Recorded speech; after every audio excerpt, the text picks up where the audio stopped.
You're listening to the Wolverine and the Warthog, Chronicles of the Wild podcast. Two hunters from opposite ends of the earth, united by instinct, driven by the wild. These are our stories.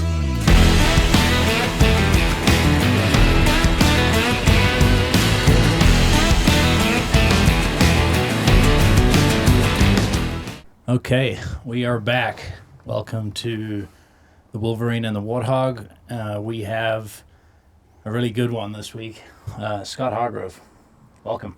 Thank you. For coming on. Thanks, Scott. Thank you guys for having me. Yeah, Appreciate it. it's going to be awesome. So, Scott's been here how long? In the Valley, 33 years. 33 years. It's awesome. Long time hunter, long time local. You kind of, when did you start diving into the traditional world real heavy, or have you always been a traditional guy? I've always been. I started shooting pretty seriously. I mean, when I was 12 years old. For whatever reason, I just got the bug. My dad was an archer. And we lived in Pasadena, and that's where Kittredge Bow Hut was. I don't know if you guys are familiar with Doug Kittredge and Jack Howard. So my dad got interested in archery. He actually got interested seeing Howard Hill do a demonstration. And then he ended up at the Bow Hut, and he ended up getting into archery, and then I got into archery through my dad. So That's all. I mean, those are some legends that you're talking about, which is funny that would kind of be the hub, would be Southern California, right? Yeah, there was a lot of archers in Southern California. Yeah. You know, Roy Hoff, Tom Jennings, pretty much the inventor of the compound bow. And then, so I grew up hunting, getting interested in archery, getting interested in bow hunting with my dad. My dad wasn't very serious, but he was an engineer. He worked for JPL, the Jet Propulsion Lab in Pasadena, and so he shot off solid rocket fuel in the Tri-Lakes up in the desert. Dang. But so he was an engineer, and everything he did was that way. You know, we made our own arrows, we made our own jigs, he made our broadheads before bear broadheads came out and all that, out of old hacksaw blades, and he made self bows. But I grew up on bear archery and bear bows. But then there's an archery shop in Encino, California, and they took trips to Catalina Island. So I started going to Catalina Island when I was 16. And I mean, the game over there, there's just Spanish billies and wild boar, wild pigs. And so I grew up hunting that. for some context, give us a bit more on that island. Are you familiar with it? Not really, no. I mean, stories? Tell us a little bit about that, because it is actually pretty interesting. Oh, you can look back in some of the bow and arrow magazines and Bowhunter magazines and look at stories with Jim Doherty hunting Catalina Island. Catalina Island, there's 4 or 5 coastal islands off the coast of California, and they were the Spaniards, I think it was Cortez, I'm pretty sure, let pigs and goats go on these islands for food when they were traveling up and down in their ships and whatever. So there's no predators, so the pigs go crazy and the goats go crazy. So there was a lot of them, and you could go over there and go bow hunting. So as was it bow hunting only at that point too? I honestly don't know. I mean, you've always been a glutton for punishment. You just want to make it harder regardless. That probably wasn't an option. Guys that kind of cottoned on to that and started making trips over there. And then Well, the archery shops would, so we'd go for 20 guys. Yeah. It was $75. So I mowed lawns, made $75, and go over there for 3 days with all these guys that were my heroes at the archery shop, And the first time I went over there, there's goats on every hill, so I run over there, and then I get over there, and they're on the next hill. Shit, run down.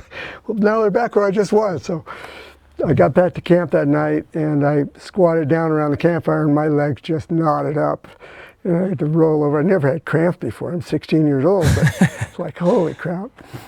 So anyhow, one of the guys took pity on me and took me out and showed me how to be more patient and stalk, wait for them to come to you because there's a guy over there spooking them. So anyhow, that's a super cool way to grow up and some valuable information. I mean, at a young age like that. Oh, you could go as many times as, the season was, I think, January to like April or something. So they'd have a trip every weekend.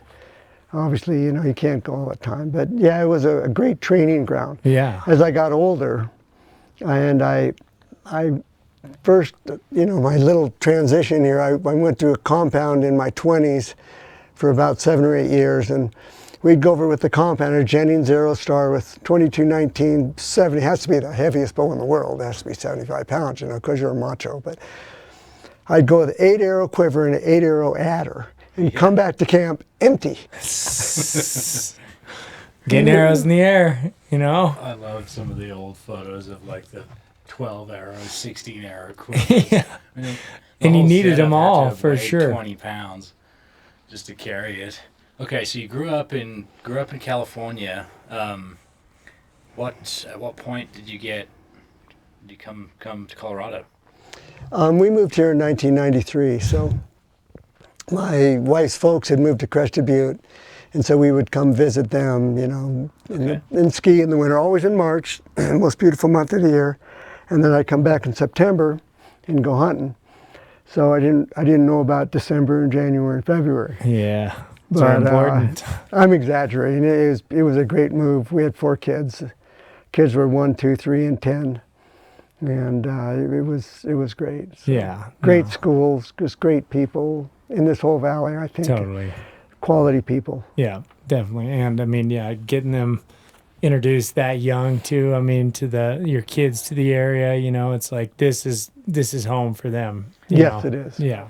Are any of your kids still in Colorado? All of them. Yeah. Okay. Yeah. They're all in the Denver to Fort Collins area. Okay. Excuse me. But so that's why we moved. So I retired and we moved be closer to them and the grandkids now, which is really a lot of fun. Yeah. So I got my grandkids shooting Of shooting course. bows. And Yeah. it's cool. I mean, that's cool to be able to pass it down like that too. I mean, it's crazy to think about how long you've been in it, but your dad was the reason that you got in it, right? Because it kind of went through this like lapse traditional archery where like it was like a resurgence, like when your dad started shooting bows, right? It was kind of like a resurgence of that of archery at that point. Yeah, kind of when the Pope and Young Club started, Glen St. Charles, Fred Bear, started kind of commercializing archery, and then they had films.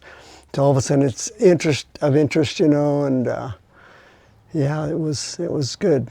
What's your take, given from that early point where there was a lot getting figured out? Like there was lots of pioneers in there. Everything from the hunters, how they hunted, the evolution in the equipment, and now, I mean, you've seen a lot. Yeah. Some thoughts on that? What do you? He hasn't changed a bit. He's still shooting the same bow from 30 years ago.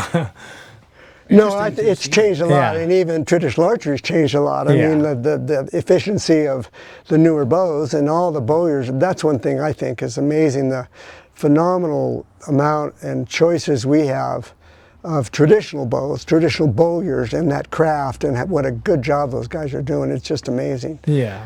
But I think my bow that I shoot now, I shoot a Stalker Stick bow, I think it shoots faster than my Jennings compound. Really? They do, straighter. Plus, we've learned to tune our arrows, to bare shaft tune. And I didn't know anything about that in those days. I remember coming to Colorado, I shot we used to shoot competition. We'd shoot, year round, but we're shooting at a dot, the NFAA targets. And so I put broadheads on my arrows. I came to Colorado, shot an elk, and that arrow just went 4 feet wide because it was too light a spine. I didn't know about all that stuff. Yeah. So yeah, we've had to learn, and of course, social media and the internet has really made learning and all the information so much more available. In the old days, you just waited till you got your archery magazine or, Bowhunter magazine, and read through it until you wore it out. Yeah, it was either that or people you had to be physically exposed to learn from. And it's almost full pendulum now where there's almost too much information. Yeah. So now it's a little hard to kind of sieve through like what's worth taking note of or not, because there's so much information. There is a now. lot. It's like, for someone who hasn't. But it is awesome to see that, it is nice to see traditional bow hunting be kind of in that main, hunting sphere. Of course, it's still, it's a very niche thing. But like you said, the bowyers and stuff like that are continuing to do this. And I got into it, because of Andy, and it's just another thing. Like we joke about, we'll hunt with any weapon you give us, any tag, any weapon, and that's kind of how we feel about that. And yeah, I've really enjoyed doing it since I've been doing it. Yeah, it's another, feather in your cap or arrow in your quiver. Well, I'm not sure what the word is, but another opportunity. Yeah. And there's no question you're not going to kill as many critters or maybe as big a critter. And I hunted Nevada one time, and we used to go back 14 miles on horses, and it was in the heyday. It was really good hunting. And I had a humongous buck bed down, and I got 25 yards from that thing and just his antler sticking above the stage, just above the sage, pivoting. Finally, I couldn't take it anymore. I was supposed to wait for him to stand up, but I couldn't take it. So I bleated. I thought I was bleeding like a deer. I probably sounded like a sick cow or something. So finally the buck stood up. But it's like he stood up like he knew, okay, I'm going to give you one shot, take your best shot. Yeah. Shot right over his back, of course. And I threw my bow. I was so frustrated. It was really over 200-inch buck. And I'm walking back thinking, that's it, I'm going to a compound. And then in my long walk back to camp, I thought, I would have missed that buck with a shotgun. I was so shook up. Yeah. I didn't even look. I just kind of wide-eyed, shot. So. Did you ever go through a phase where you were shooting compounds? And I can't remember, what's the exact verbiage you use for compounds? Mechanical arrow launching device. Mechanical arrow launching device, yeah. So did you ever go through one of those phases, one of the wheelie bow phases? I did. Hunting that Catalina Island, I went over there when I was in my early 20s and with the archery shop owner. And I came back, I was so frustrated. I had missed 5 goats in a row, shot over every single one of them, of course.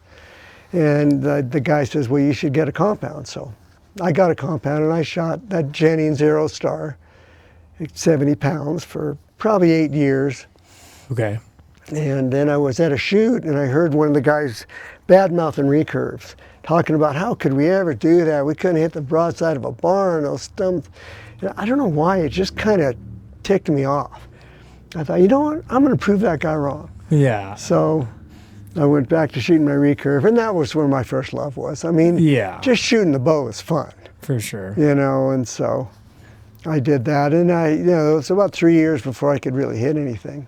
We need to find that. We need to find that guy and show him the laundry list of big animals that Scott's killed with his stick bow now. Show him it is possible, huh? You've been very successful, and obviously there's hunts that you wish you could have back and opportunities you wish you could have back, but for a strictly stick bow hunter, you've done very well. Very well. Thank you. Yeah. Yeah, I thought about it, especially when I moved here, and I see these humongous bucks, and I'm thinking, there still is just unbelievable high country bucks. Yeah. And you're thinking, man, I want to get one of those, and maybe I should shoot a compound because I can shoot farther, and you just kind of have to make that decision. Right. What's more important to you, killing an animal or how you went about it, Yeah. So I made that decision, and I got to remake it because, I've missed huge bucks. And so. Yeah. And that's something that I struggle with too. Like we were talking about earlier, it's like I've basically come to the conclusion that I still like killing big stuff enough that I'm willing to use the compound, but it just feels so right and natural to carry a stick bow. And I'm with a stick bow. It just feels much different, I'm not against anybody shooting a compound. My hunting buddy that I've been hunting with since we were 18 years old, he shoots a compound, and he always has, and he's never going to change, and you don't want to hear about it. And that's great. Doesn't matter really what you hunt with. It's more how you hunt, and ethically and do it right. And really it's between you. There's nobody out there. You're on your own. So it's just, I'm not anti-compound is what I'm trying to say. Yeah. And I get really frustrated with traditional guys who badmouth compound shooters or look down on them. We're all in this thing together. Right. Let's stick together, let's work together. And to be perfectly honest, most stick bow traditional shooters come from compound ranks. You know? Yeah. You grow up, you shoot a compound, now you want to try something different. Yeah.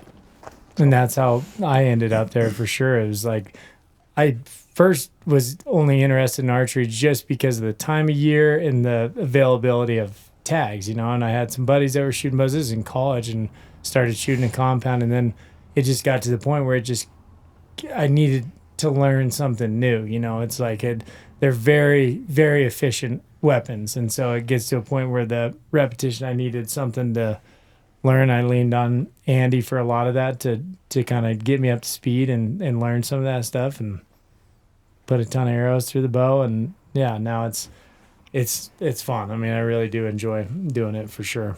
Yeah, it's interesting to have seen its evolution a little bit. I also got exposed a bit to it from the standpoint of like, just as a result of being from South Africa and not really having the internet or anything like that, it's kind of like I was 10 years behind everywhere else because it was the same thing. It was like I still had a hunting magazine.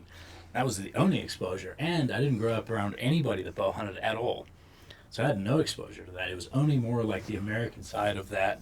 And it was kind of interesting to see the compound side and the trad side, which had already both gone through kind of their ebbs and flows of their evolution, right? Because people were, you know, this is already in the 90s, you know, at this point.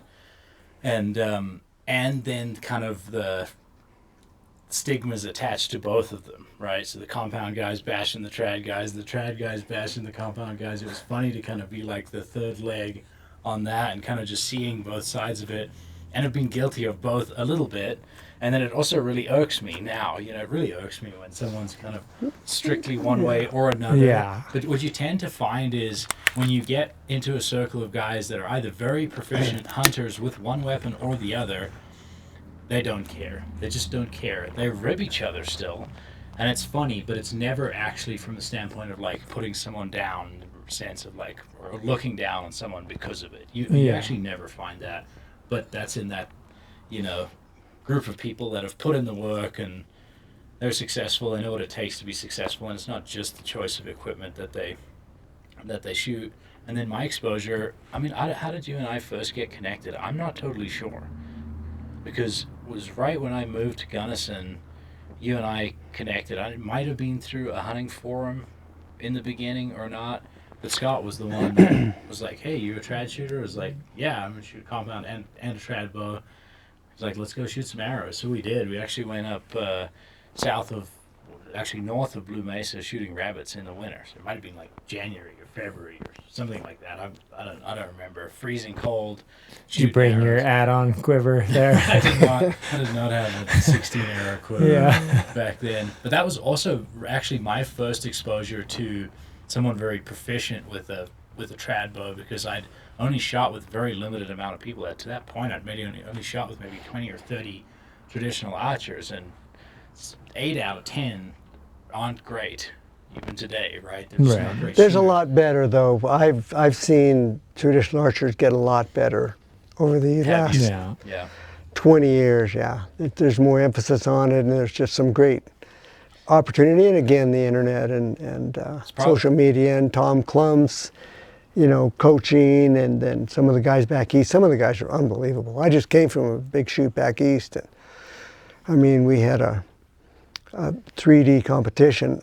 It was at Compton Traditional Bowhunters, and I'm on the board of directors, so I'm working my rear end off. But they had a competition at that shoot, and there's 1,000 shooters there. 1,000 traditional shooters? 1,000 traditional archers. I think actually one day we had 15, because there's walk-ins. 1,500. Yeah. Yeah, it's a big deal. Back east, I mean, it's a that's bigger like deal. a lot. That's a large percentage of stick bow hunters across the nation, I would imagine. Well, there's such a concentration back east. You know? But the guy that won the competitive shoot, there's 20 targets. They score 5, 8, 10, 11. So the top score would be 220, right? Do the math for me, please. Yeah. He shot 199. Dang. So that's almost all 10s on the 20 target course. Dang. Yeah, Who was it? I don't remember. Was it Logan? No, it was not Logan. Okay. Yeah, I mean, for sure. There are some excellent shooters now. But that was my first exposure to, you were very experienced already at the time. It was kind of fun to shoot with someone, and I'm kind of thinking like the whole like 30 and in. Scott's like, that, let's shoot at that stick, and I was like, well, that stick's a par 3. You know? Yeah. That's just like a 70 shot. Yeah. But it's fun when you shoot with someone like that because I don't know what it is. You inevitably just kind of like, Scott's good at it. You're also kind of competitive, so it makes it to where like, if you're a bit competitive, you're like, okay, I'm gonna have to keep up here. Yeah. And you just inevitably improve because of it. It's actually really fun to shoot with that. And that's what I mean when I shoot with Andy. Like I shoot my stick bow when we go to the winter 3Ds and stuff. Like I shoot much better when I'm shooting with Andy. You know, In it's fact, just the better the group of people you're shooting with collectively, the better you shoot generally, unless the wheels totally come off. Yeah. They do every Yeah, now no, and then. I agree 100%.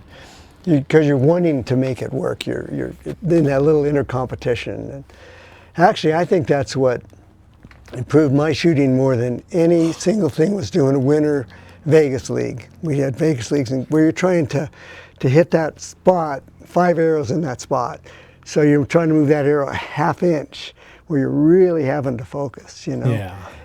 3Ds, I think, have made all the difference in the world for an instinctive archer if you're shooting trad, hunting.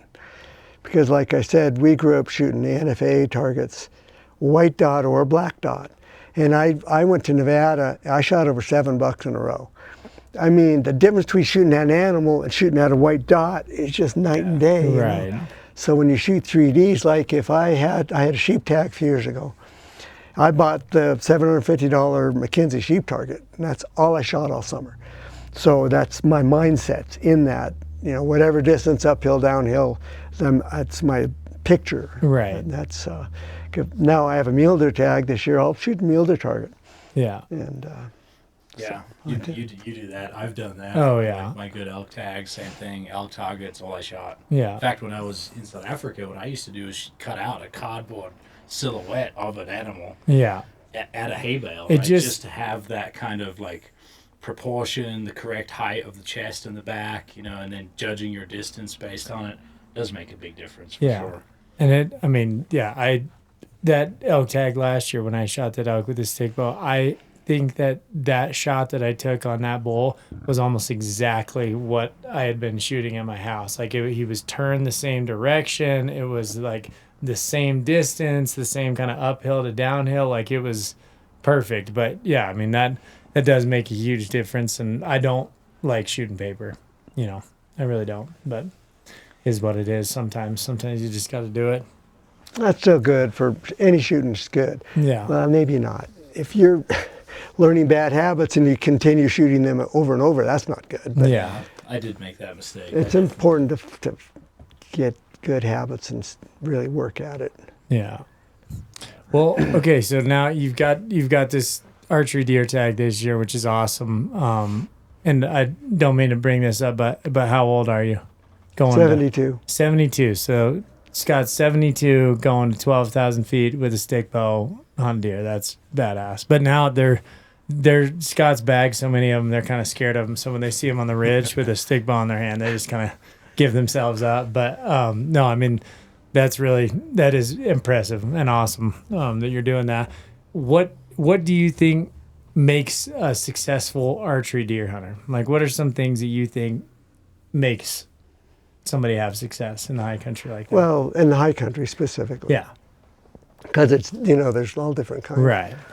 Well, being able to get up there and being in shape, because Yeah. it is hard. I mean, I'm working really hard at this year, and I hope I can do it. But, it's really important to hunt where there's game. I mean, I think actually, I was thinking about the other day, scouting is really important. Yeah. So that you're not wasting hunting time trying to find them. You Totally. need to know where you're going and have a plan. And if you live here, obviously, it's much easier than if you're coming from out of state. But even if whatever scouting you can do is good. I have a specific way, and I've hunted here so long, I kind of know what bush they hide behind. I mean, because they bed in the same areas. It's kind of like going fishing. You got the creek and there's a big hole and there's always a big fish in that hole. Yeah. Even if, 2 years ago you caught one, well, there's a reason that fish is there. Yeah. So it's kind of like the mule deer bucks. They like the certain basins, and you can go and look at 10 basins and 3 of them have bucks and the other 7 look the same, but there's no bucks. And it's like, not sure why always. Yeah, I was gonna say, is there do you have any theories on that? Why that would be that way? I don't. Some basins seem too small. They want multiple escape routes. They need good cover, even though they're laying out in the open half the time. Way up high above timberline. No, I actually was out yesterday and I looked in one basin. I didn't see a single deer, and I went right over the ridge, and there's 5 bucks. And now maybe there was more willows. And the high country bucks around here, they like willows. Yeah. Well, I don't think water makes much difference usually. This year, I don't know. Yeah, make a maybe. difference. Yeah. Usually way up high, it's not as much of a factor, but it gets dry enough. By September Yeah. this year, may be a factor. But it's starting to rain now, so hopefully we'll get good rains. I think you got to find the basins where the bucks are, and you need to be patient. You need to watch them and learn, okay, what they're doing, even though they don't do the same thing every day, and also wait for the right time to stalk. Don't just see a buck, oh my God, and charge over there, which I did for many years. Trust me. Yeah. Run down there, run up there, side. Then you got to go back again. Yeah. So wait for the right time for the high percentage stalk. And the thing that's going to blow your stalks are other deer, the wind. And I actually have, after hunting, this area and also northern south of here, found basins where the wind is more consistent, west-facing slopes, where the wind is stronger. And there's a couple basins I know. You can look in that basin and see 5 beautiful bucks down there. But I've done it so many times. Get down in there and you're waiting close, you're waiting for it to stand up, and the wind swirls. Especially in those bucks bed where the wind swirls. Yeah. On purpose. Yeah. Well, I've noticed spots like that too, and I've even heard like Ulmer talk about hunt bucks on slopes with consistent wind. Yeah. There's some bucks on certain places where he just won't even go stalk them. Yeah. And he just knows that the inconsistency in the thermal, or just the way that elk hunting, you see that quite a bit. Like elk wood, especially wallows and stuff like that, they swell terribly. Up there, it's definitely a factor. But okay, so that's what other traits up in the high country are important for being successful with the bow? Well, trying to get it, so you find a buck you want to get, and you put him to bed, watch, because a lot of times they'll get up, they'll feed in the morning, then they'll lay down. It's like a temporary bed. So make sure they're going to stay there, so they'll make sure that they're settled for the day. And I like to wait till the afternoon, till the winds get strong enough to cover your noise, cover any little rustling. And that's why I really, really like to hunt where there's a west-facing slope if I can, or a ridge. Again, those basins that are deep holes, that wind just swirls. So you get up, find a buck, you get in there, and it takes forever because the buck's across the basin from you generally. So when I go to glass, I try to plan ahead to where the sun's at my back.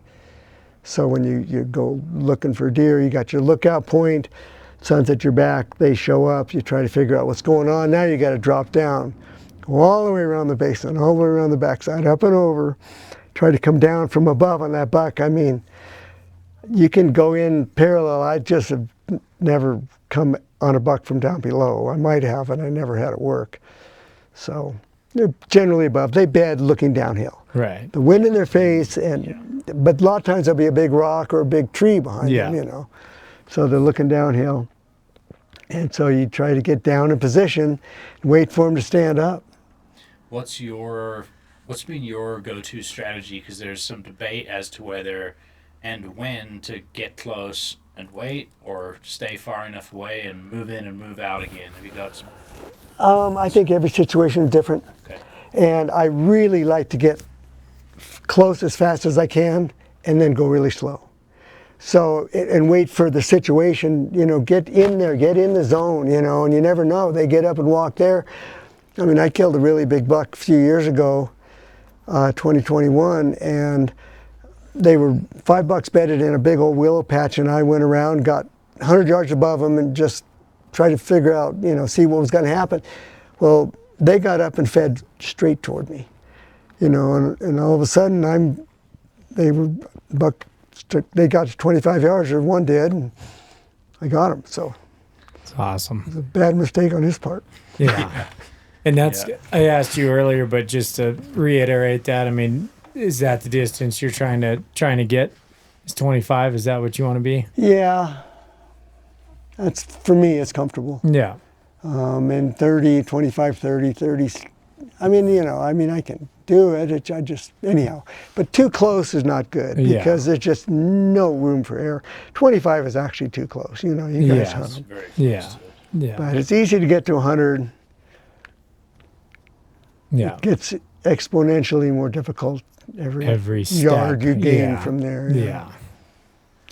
Yeah. And that's what we're doing here. I mean, this is the Highcountry deer series that we're doing. You know, September is coming. So that, I mean, you're offering some very different perspective than a lot of different people, you know, that hunt with different weapons or hunt in different places. And so, I mean, your game is just beginning when most people enter their range, right? They at 50 yards or 60 yards, like that's where they're going to stop and feel comfortable, you know, and that's when it's just beginning for you, you know.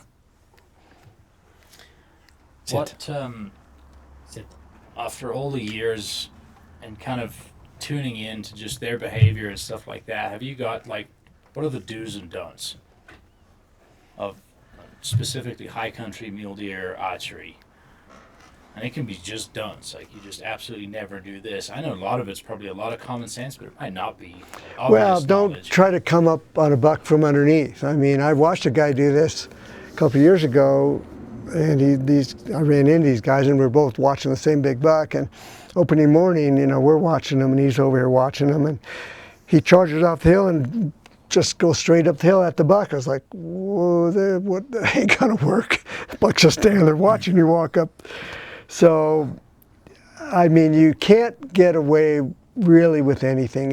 If you say he might not see me, or don't do it, because they will see you. You have to get in position, you have to really be hidden. Yeah. And you have to get literally above them, which is almost always entails going around a basin or over a ridge, up and then back over. And then you got to relocate them. So in the old days, I took a little notepad and I draw a little picture, you know, because you think you can remember. I've been watching this for 3 hours, watching that buck bed there. I get up there and all the rocks look the same and all the trees look the same, and which one's he under?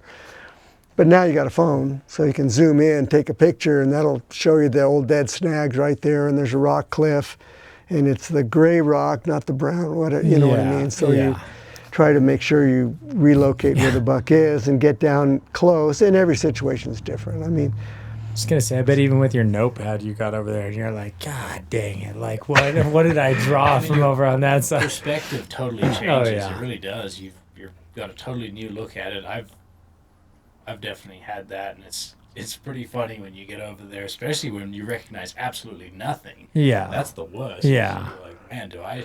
There's 20 rocks. Yeah, and nobody's behind one of them. Yeah. Well, that's Hunter. It took you 3 hours to get there. It's like, oh my goodness. Yeah. Hunter Inlow that we had on last week, he was just talking about, like, always stock to failure, which is that's a great little snippet, because when you get over there, right, and you're like, is that buck there? Is that buck really there? No, he's not here anymore. And you kind of start getting a little more careless, and then he jumps up right where he was, you know. And I thought that was a very important point to make, of see that thing all the way through, you know. Don't get lazy right at the end if you don't. And that's my buddy and I that I've hunted with for so long. That's because we've done that so many times. Yeah. And we say they are always where you last saw them. Yeah. It doesn't matter if they're not. They are. Imagine, pretend. Yeah. I mean, hope, whatever the word is. Yeah. There where you last saw him. Oh, I've done that so many times. Yeah, he's not there. Yeah. It's like the last few steps that you're just like, yeah, he's not there. I always just convinced myself that it's if I physically did not see them leave there, I'm assuming they're there. Yeah. That's it. Yeah. I have to see them, have to have seen them myself leave. If I didn't, I'm just going to be. stalked a rock. For Yeah. not to be there. But Yeah. I'd rather that than Absolutely. have somebody disappear that you to put a huge amount of effort in. It's a really interesting thing because it's a lot of effort. It is what makes mule deer hunting really fun, is the physical aspect of it, the challenge, chess match. You know, it's a game of patience. There's a lot of different things that are tied to. This is kind of specifically high country mule deer hunting. I feel like that you don't get in hunting other species. It is a real chess game for sure. Yeah. You make a move, they make a move. Now you got to change your strategy. Then you come over here, and they move here, and it's just. Yeah. What's the longest you've ever had a chess match with a buck before you made an actual dedicated effort at one? Have you ever sat on a buck for like 2-3 days that you just could not make it happen? The buck I was talking about earlier that I got, I hunted for 15 days, and I think I saw that buck 2 or 3 days in, and he was by himself a lot. I didn't specifically hunt him. Actually, I was hunting a bigger buck. I was actually hunting any buck because I'm not that picky. I kind of, I want to accept the gift, you know what I mean? But I'd like to shoot a representative, I mean a big one if I can. But this one I'm talking about, I ended up getting it just because he gave me the opportunity. But that was 10 days of seeing him pretty much every day. And it's just the way it worked out. There were five bucks, 2 really big ones in that group. I would have shot either one of those. So. And was that, did you make a stalk at it and the stalk failed, or was some of it where you basically were just like, this? They're just not in a position that I can make a play. I'm going to have to either wait for later in the day or cancel the whole day and just watch. Well, on that specific buck, I had not. I think I had stalked him once, and he got into real thick brush, and I just had to give up. I couldn't find him at all. Okay, so and then I would see him in different positions, but there was a half a dozen bucks, and I would have been happy with. So whichever one is in the best situation or best location for a stalk is what I was trying to do. Sure. And okay. This is the one that worked out. So. Well, and that's what we were talking about earlier. It's just like, yeah, and the gift, the opportunity that shows up and hunting in its true form of like, you're out there hunting, you know, which is, I don't know, that's super cool. And it's very admirable for sure. 'Cause it does get stressful trying to chase one single animal, you know. Everybody's different, but I told you I found a giant buck one year, and I hunted for 30 days. And I was so obsessed, I didn't want to tell anybody about it. I didn't want anybody with me.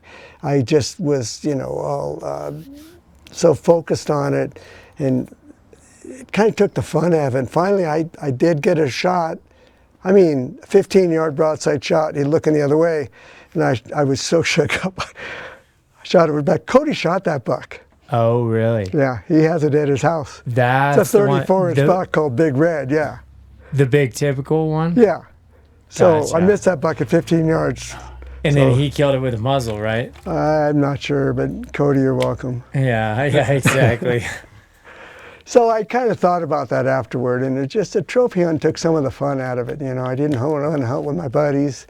I didn't want him to know where he was. I didn't, and it, one year I had 5 tags. I had an antelope tag, mule deer tag, an elk tag, and a whitetail tag. So I must have had 4, I guess. And I was determined I was going to shoot the first, whatever. Just accept the gift, enjoy going hunting.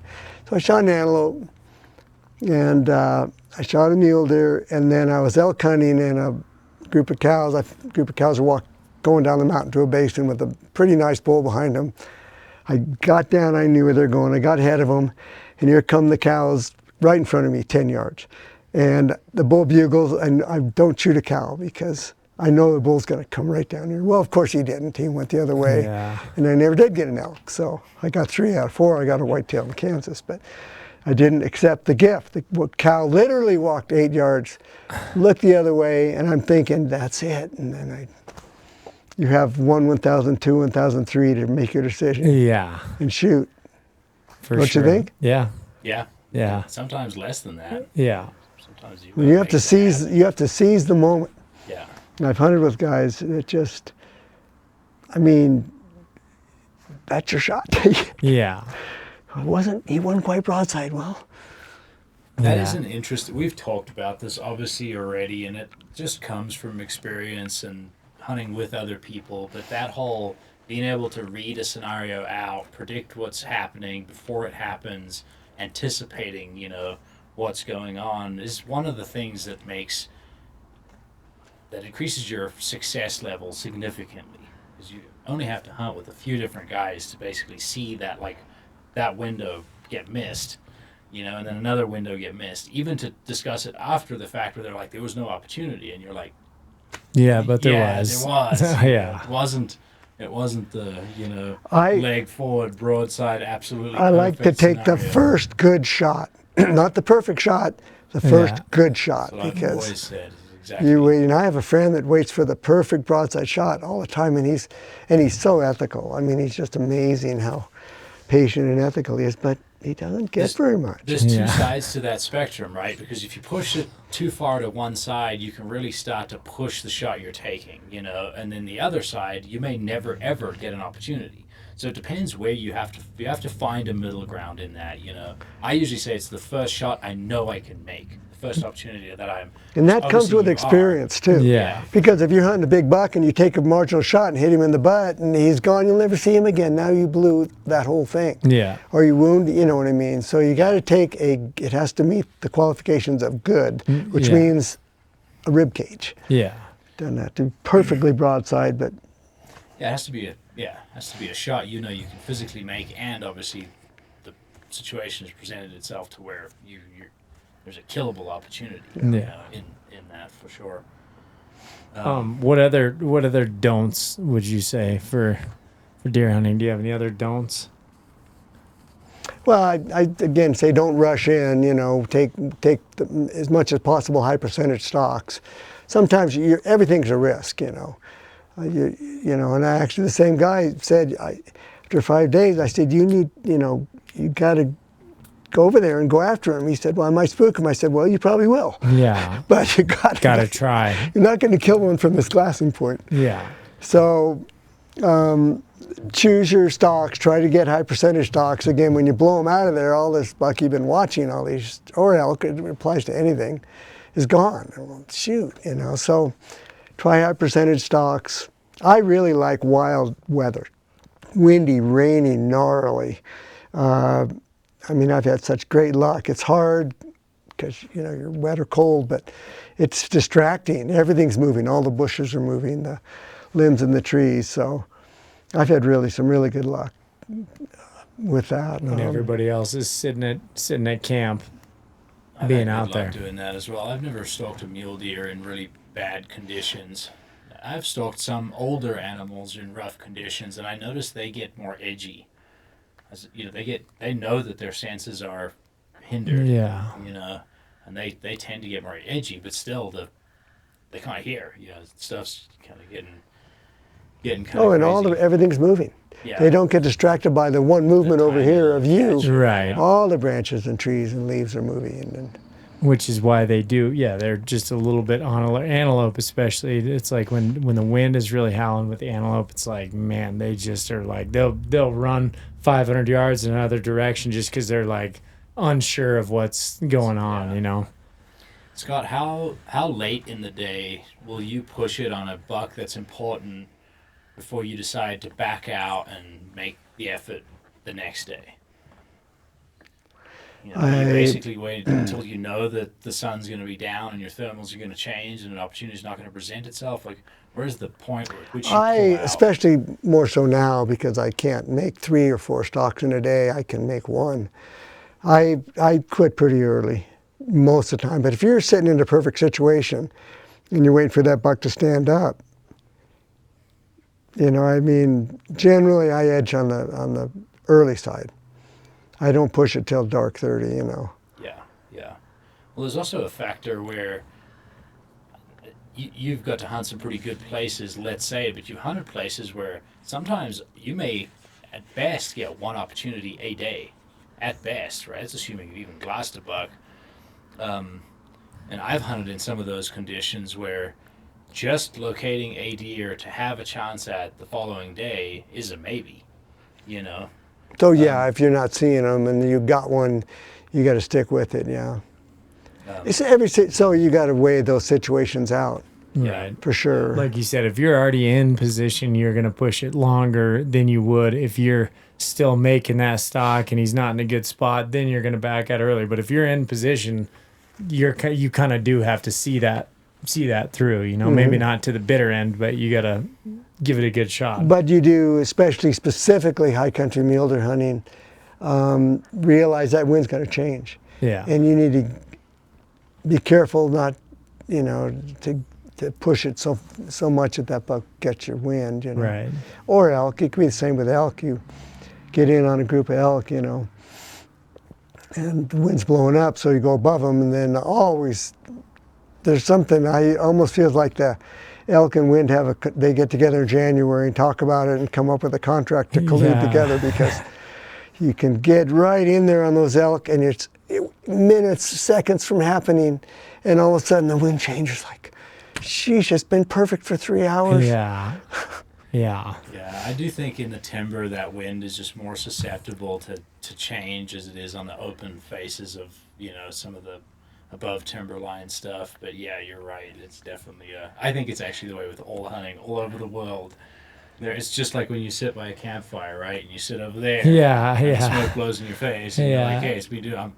Now I'm done tolerating this. Let me move over there. 5 minutes later, it's blowing, exactly. in your face. It just is kind of it's just nature of it. I think elk, though, do choose a location where the wind swirls for their bedding, you know, on a big dark timber hillside. There's like a dip and everything's good, and once you get over there, all of a sudden the wind starts swirling. Yeah. Yeah, there's like a little pocket. There's like a little bench with a bowl or something that's not obvious, but it's enough that the wind stalls there and then moves around. And mule deer do too. Big mule deer bucks, I think they do. They smart enough to know Where they're, and even when they bed, like you were talking about, you're like, you know, most of the time there's a rock or whatever. It's like when I first started archery deer hunting, it was like stalking a bedded buck. Even if you could get within range, there's no shot. And even on stuff I've tried to spot and stalk elk, it's like there's just no possible way. They're bedding, protecting that backside while using their senses here and here. You know, they're very well protected from every side. Behaviorally, stalking a buck, have you got any strong preference stalking something bedded? Are they more alert when they're bedded as opposed to when they're up and feeding? Will you make a stalk at a buck that's up and feeding in the middle of the day?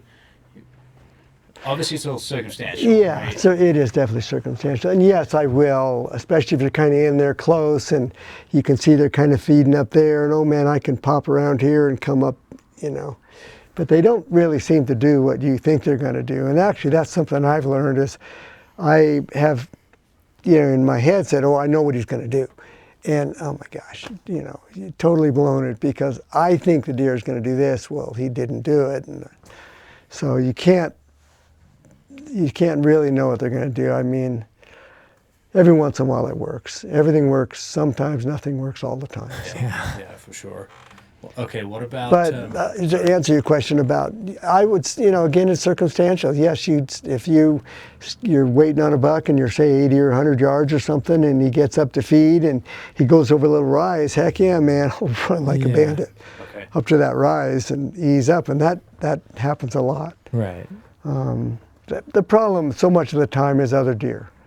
You know, you want this one, and there's one up here, and there's one down there, and one of them is always looking. Right. It's like, sheesh, take a break, guys. You know? Yeah. Yeah, that definitely is a factor for sure.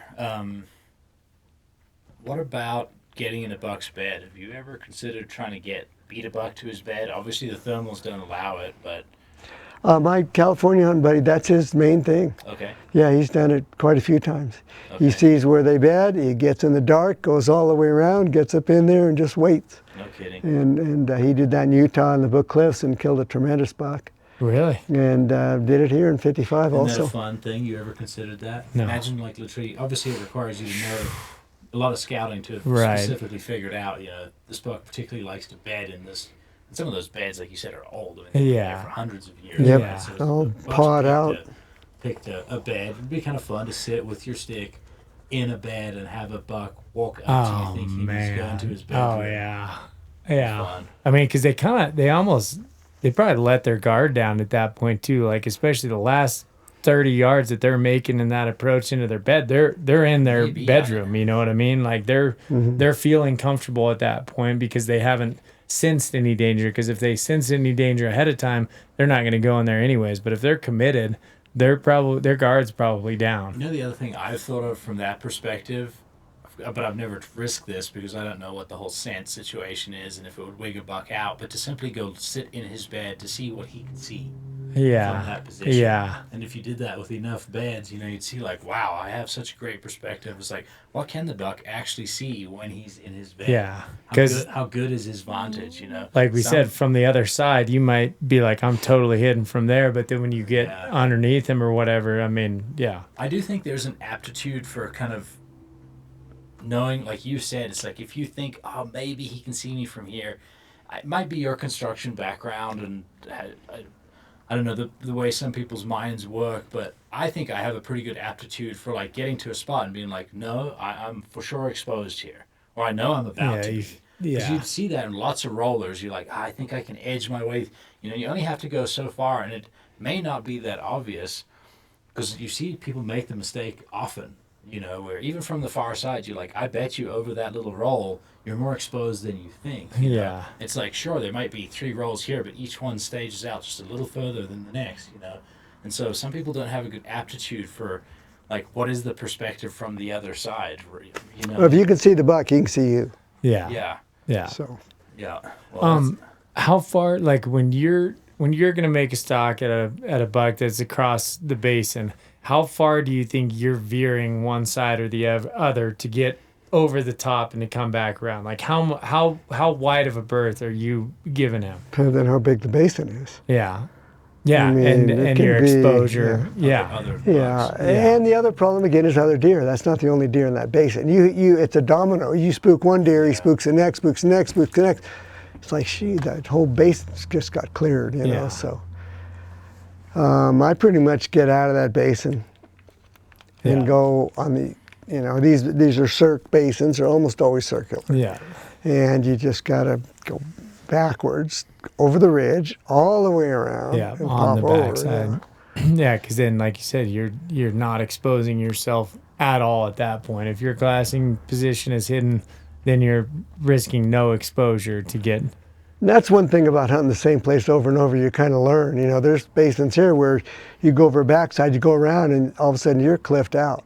I mean, you got to drop 1,000 feet to get around that, or go back on top where he's going to see you. Well, now you got to go back and figure out a different way. So, scouting, learning where you're hunting, helps that. Or do something stupid.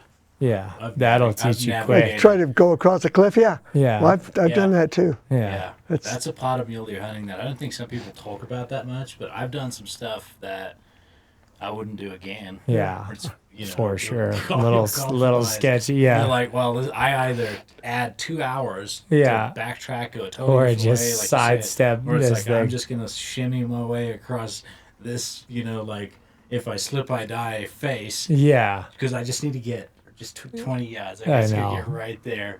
It's kind of I don't know, that whole, and the long stalks are kind of fun. I've always liked the thoughts that go through your head. Right. 'Cause sometimes it could take you 2 or 3 hours, right, Yeah. to wrap around. It's a physical exertion. You're thinking about a lot of stuff, but you also have this drive in you. Like, Yeah. the opportunity's there.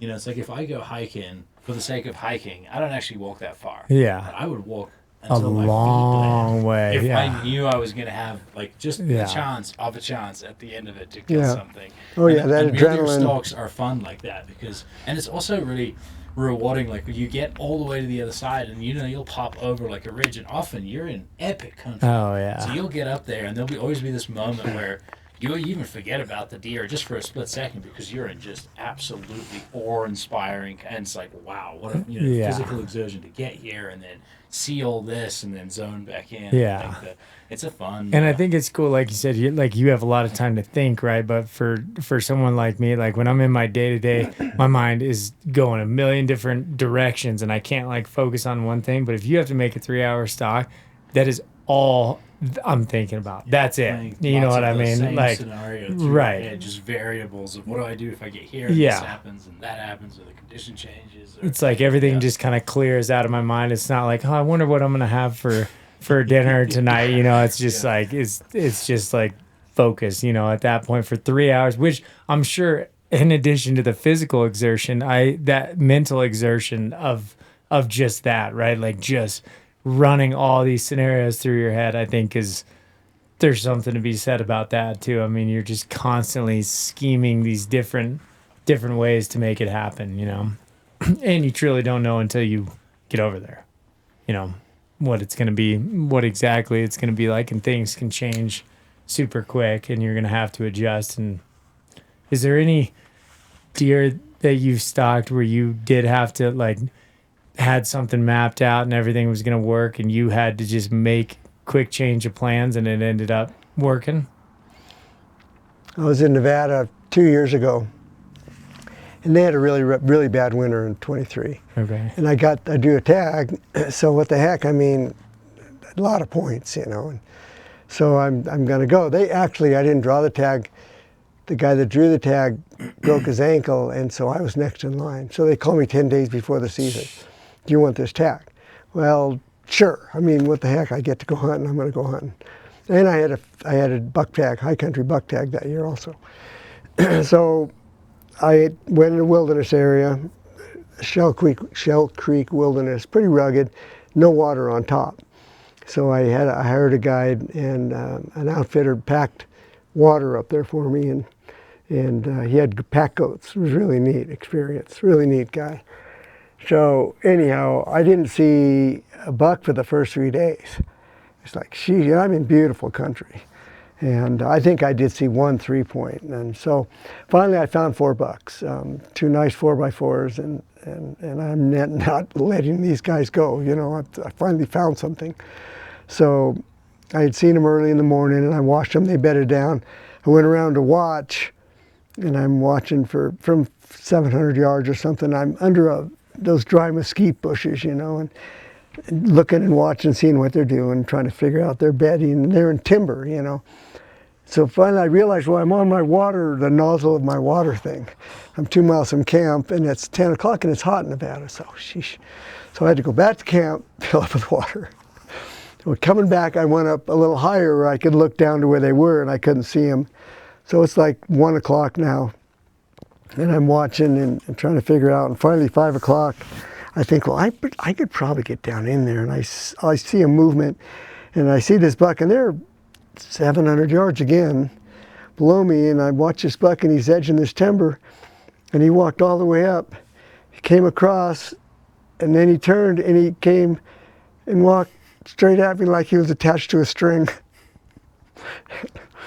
I got him. I mean, I didn't have to. I was one where I hadn't planned that. I didn't think that was gonna. Yeah. It was like, wow. Okay, that was the gift. Yeah. And you took the And gift. it's like the Indians talk about it, the animal sacrifices life, and it's a gift. And it really, I mean, I like to think of it like that. Yeah. It wasn't the biggest buck, it was the second biggest buck, but again, he was a gift. And Yeah, you can't get too greedy in that situation when a buck walks 700 yards straight into your lap. Oh, That it is was the like, definition of a wow. gift.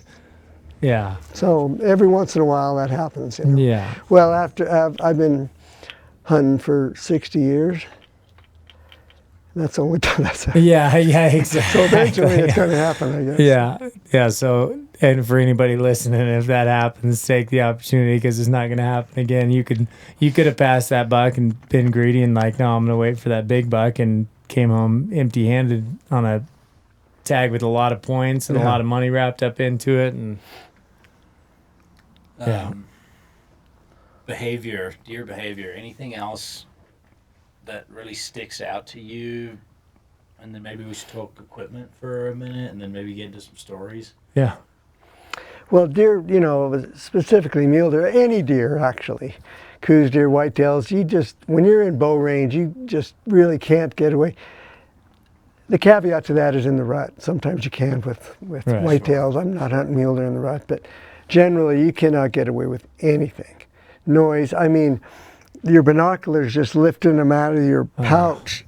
Oh yeah, yeah. It makes this little noise. It's so frustrating, you know, because you're trying to look through that bush to see the patch of hair or a horn tine. And so, you know, I think for deer behavior, especially big bucks. I mean, you see mule deer bucks that stand by the road, and it's just not the same animal. Right. Yeah.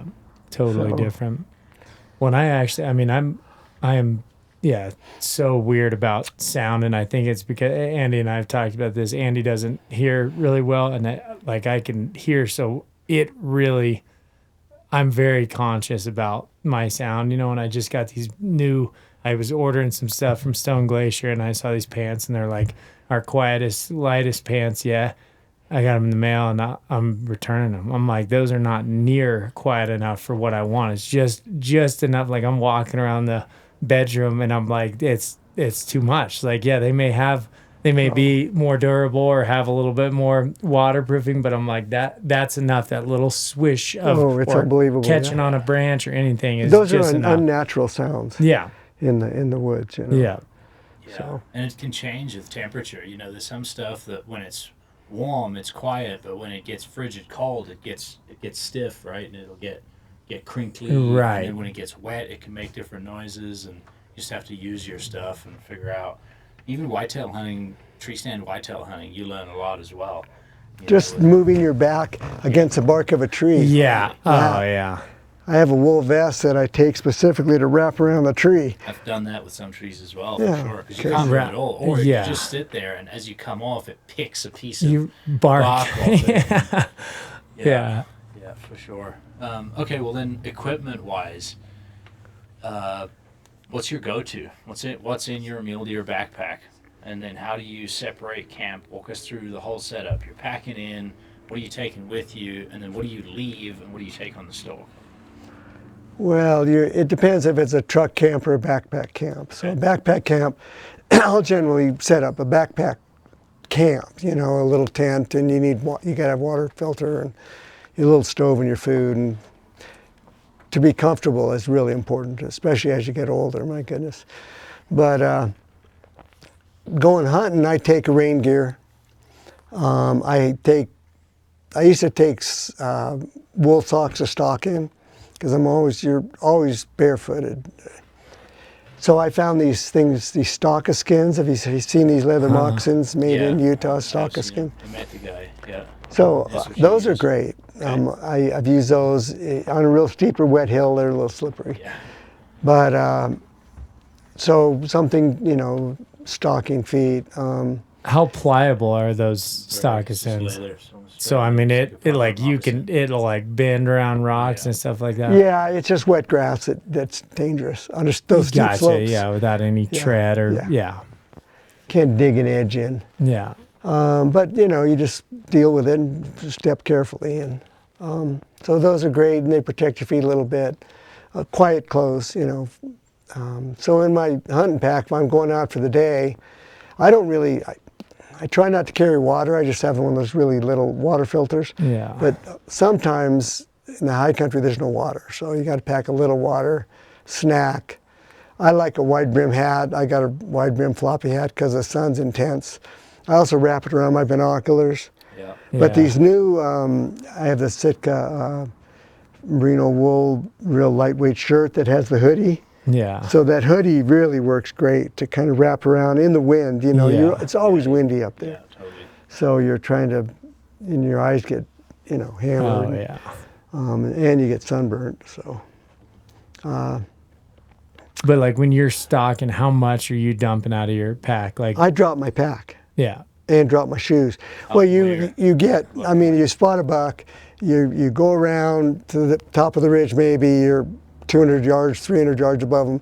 I drop my pack, and I'll wear my boots as long as I can, just because it hurts. But usually within 100 yards, you're dropping your boots, and you need to be really careful to mark them well. I've learned that the hard way. I lost my boots and a fanny pack one time, and I finally did find my boots. I never found the fanny pack. So it was like, in my binocular case, I have a little bit of surveyor's tape I use for tracking and or marking my pack. That's so you drop smart. your pack, you drop your boots, and you get in, depending on the situation, close as you can, and wait for them to make a move or stand up or whatever. I don't try. I try not to make them stand up because that doesn't usually work. Yeah. To wait for them to stand up, but. Do you have anything like you got any water? Is all your water in your pack and stuff? I usually am just a sufferer. I usually just drop it all. I do. When I drop my pack, the water's in the pack. Yeah. I have taken this little teardrop. It's actually one of the kids' school backpacks, and it's fleece and quiet, and I can put a hat, a raincoat, a Snickers bar, and a little bit of water in that. And I have done that sometimes, just throw that on for the stock, because I've got caught out there in a rainstorm. Oh, yeah. Just sitting there waiting, and the buck's only 40 yards, and now a storm comes over and you're just freezing cold, it's soaking wet. So. I know. Yeah, I've done both. I mean, I've got there and been just cooking, Yes. just totally exposed, where you're like, man, I am exposed. Yeah. Your lips are And then cracking. the storm will roll in, it'll get windy, you'll get wet, it'll stay windy, and then the next minute you're like freezing, frigid cold. Yeah. Still stuck in that same position. I had a hunt like that. I saw a buck climb a hill, go the other side, and he disappeared, but I kind of know what's over there. It's one lone peak. So, ran down, climbing the hill, and you're hotter than heck, Get all the way to the top of the hill, drop my pack, drop my boots. Oh, I looked over and I could just see his horns sticking above the willows. Because he's buried. He's only 200 yards down. They're just horns, just like radar turning. Drop my pack, drop my boots. I'm in to everything off but a t-shirt because I'm sweating. And I go down there and I stand at 25 yards for an hour, and the clouds come up, and then the wind comes up, and then it starts sleeting, and then it started pounding hail.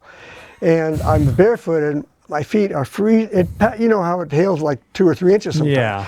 It was 2 or 3 inches. And the buck's just laying like nothing. I mean, it's just so noisy, I could have killed him with a baseball bat.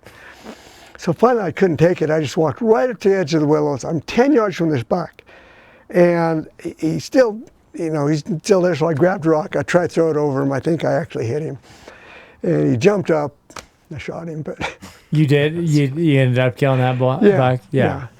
But I was so cold, I couldn't take it anymore. It was either shoot this buck or get the heck out of here, because, my feet were just frozen. Yeah.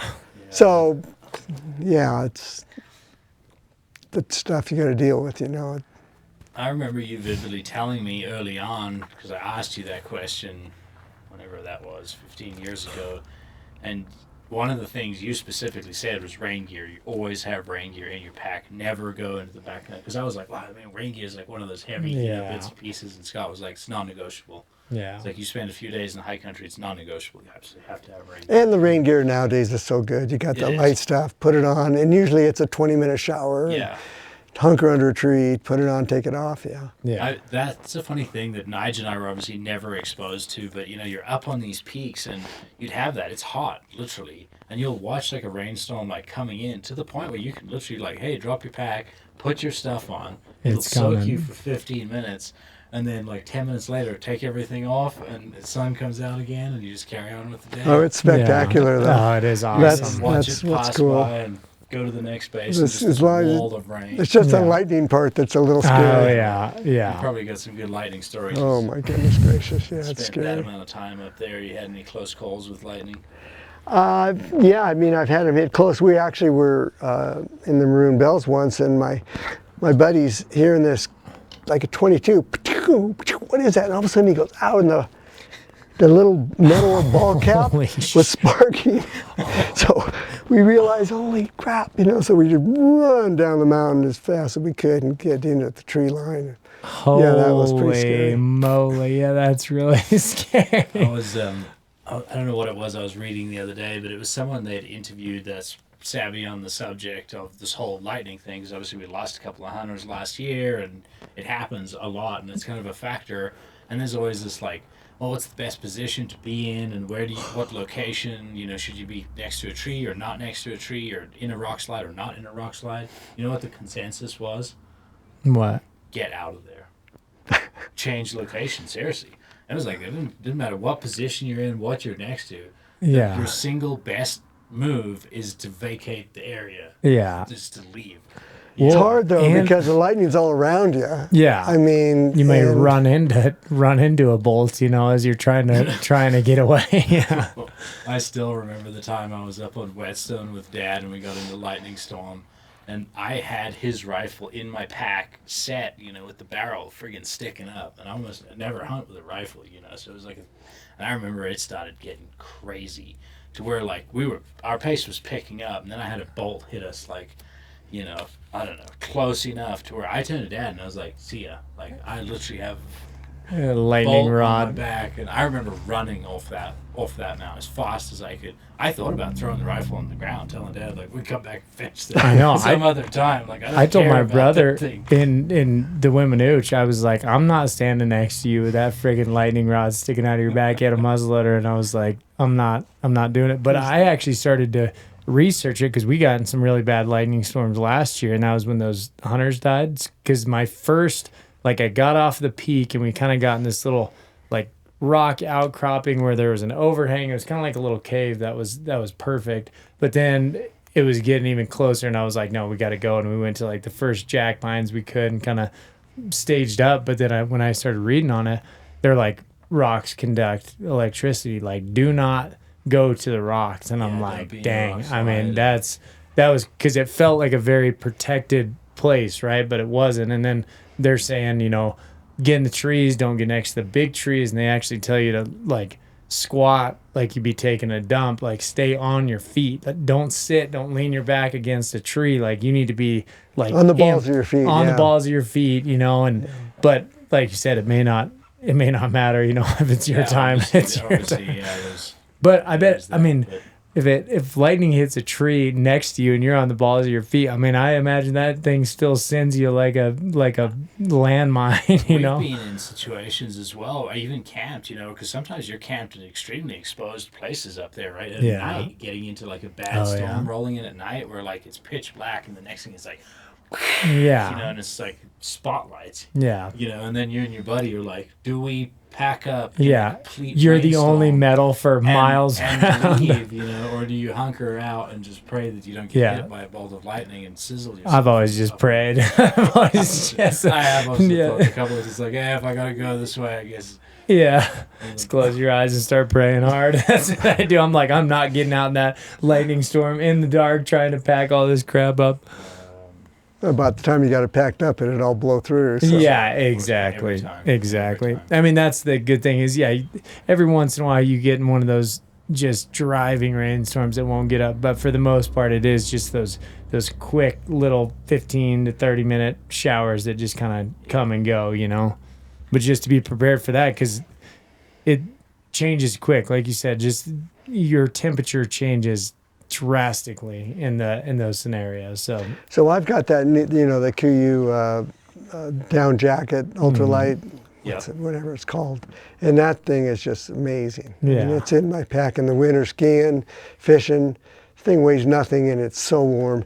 That and a raincoat, with whatever you were originally wearing, can get you a long way. Oh yeah, you can be comfortable and survive. So that's always in my pack. Rain gear is always in my pack. Game bags, I think it's worthwhile carrying game bags. It's just a mindset of being positive. Yeah. I got a first aid kit. I have last year, 2 buddies almost almost bleed to death from hunting. One guy was just checking a trail camera. This was in Northern California in the blacktail country, and he's just, the trail camera limb was in the wind. He has 1,000 pictures of this dumb limb. So he got up in the tree, just tried to cut the limb, and it stabbed his right in his femoral. Oh. And, so he's the one that told me to have a tourniquet. Yep, I got a tourniquet. And then, Did he have one and he applied it himself? Was he alone? he did not have one, and he was alone, and he used the belt, and he barely made it. Shit. He got to a trail, and people found him, and it was Wow. pretty scary. Yeah. And do you guys know JV, Yeah. Buena Vista JV?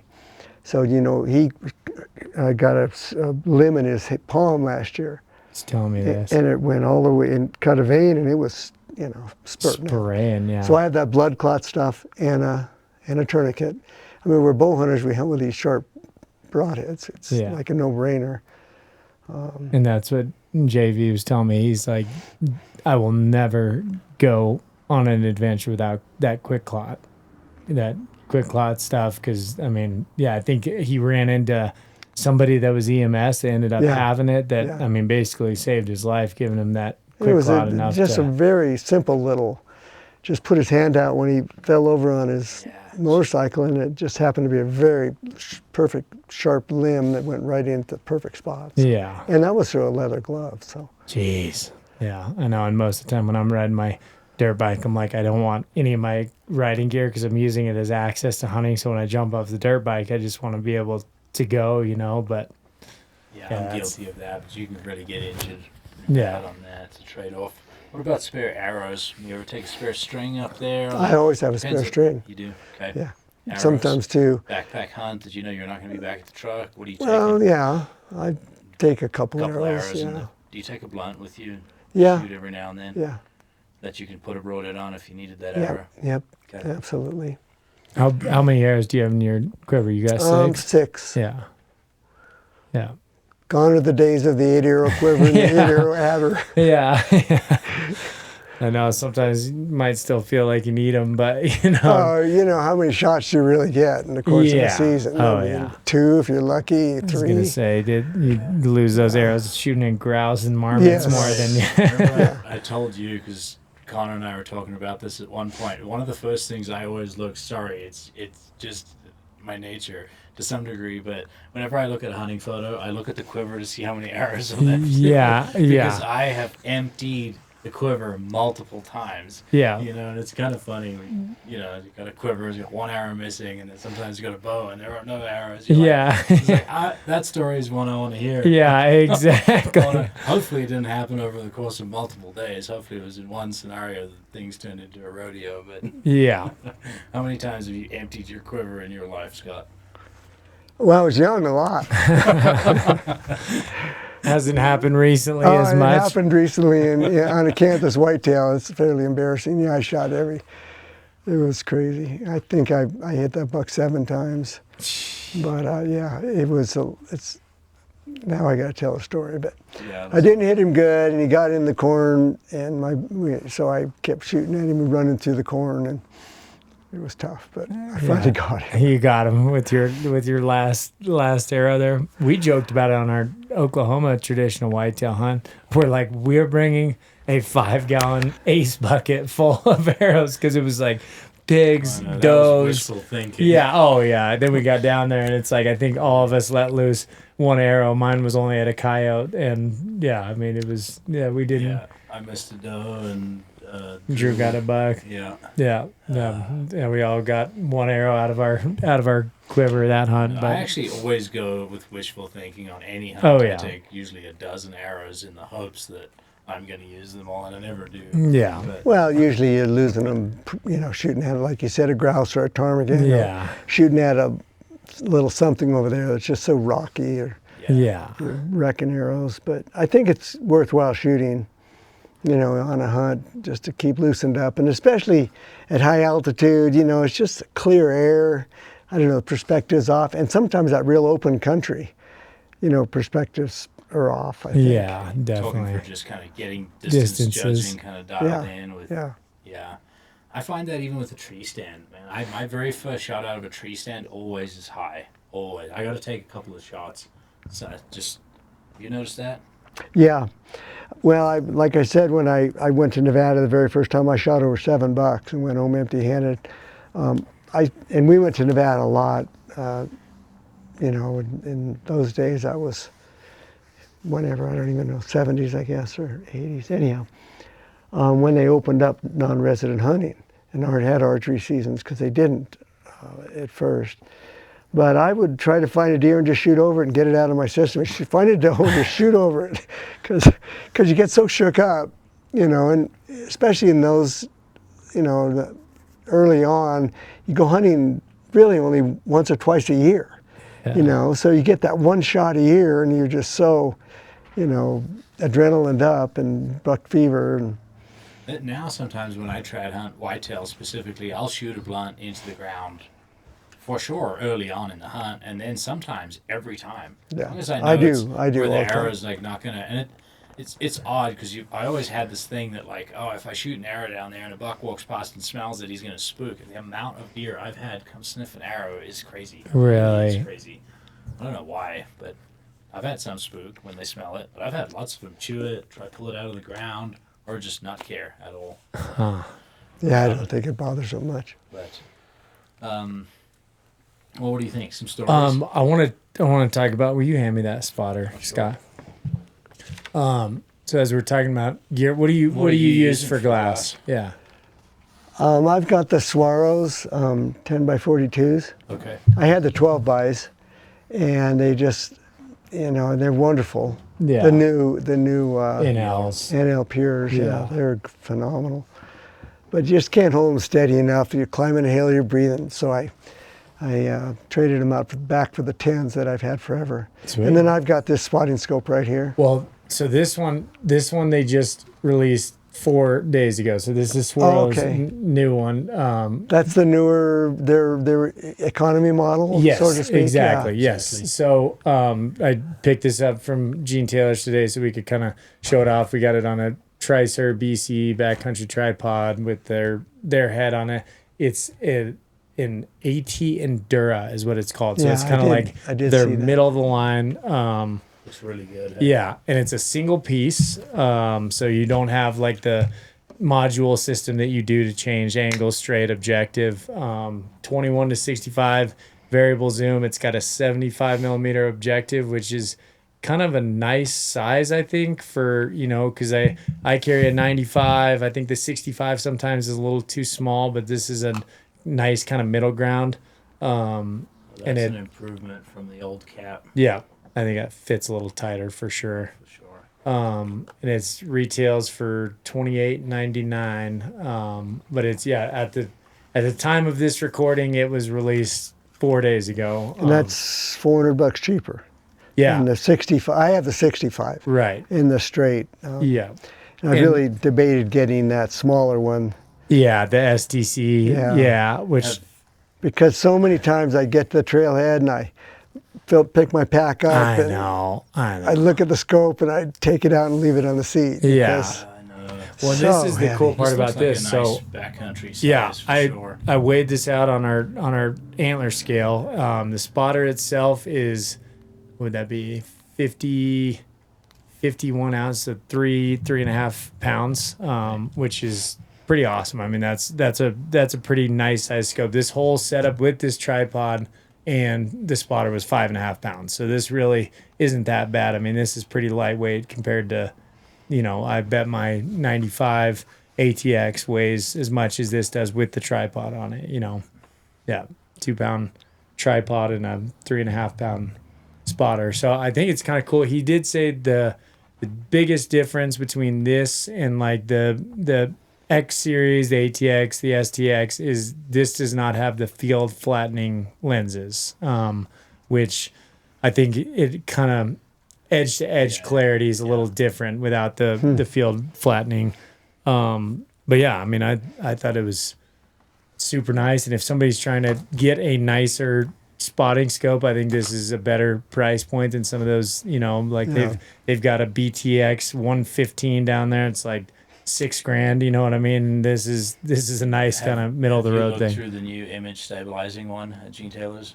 Look through that. Not Swarovski's. I did the SIGs. Which one? The 6 hour.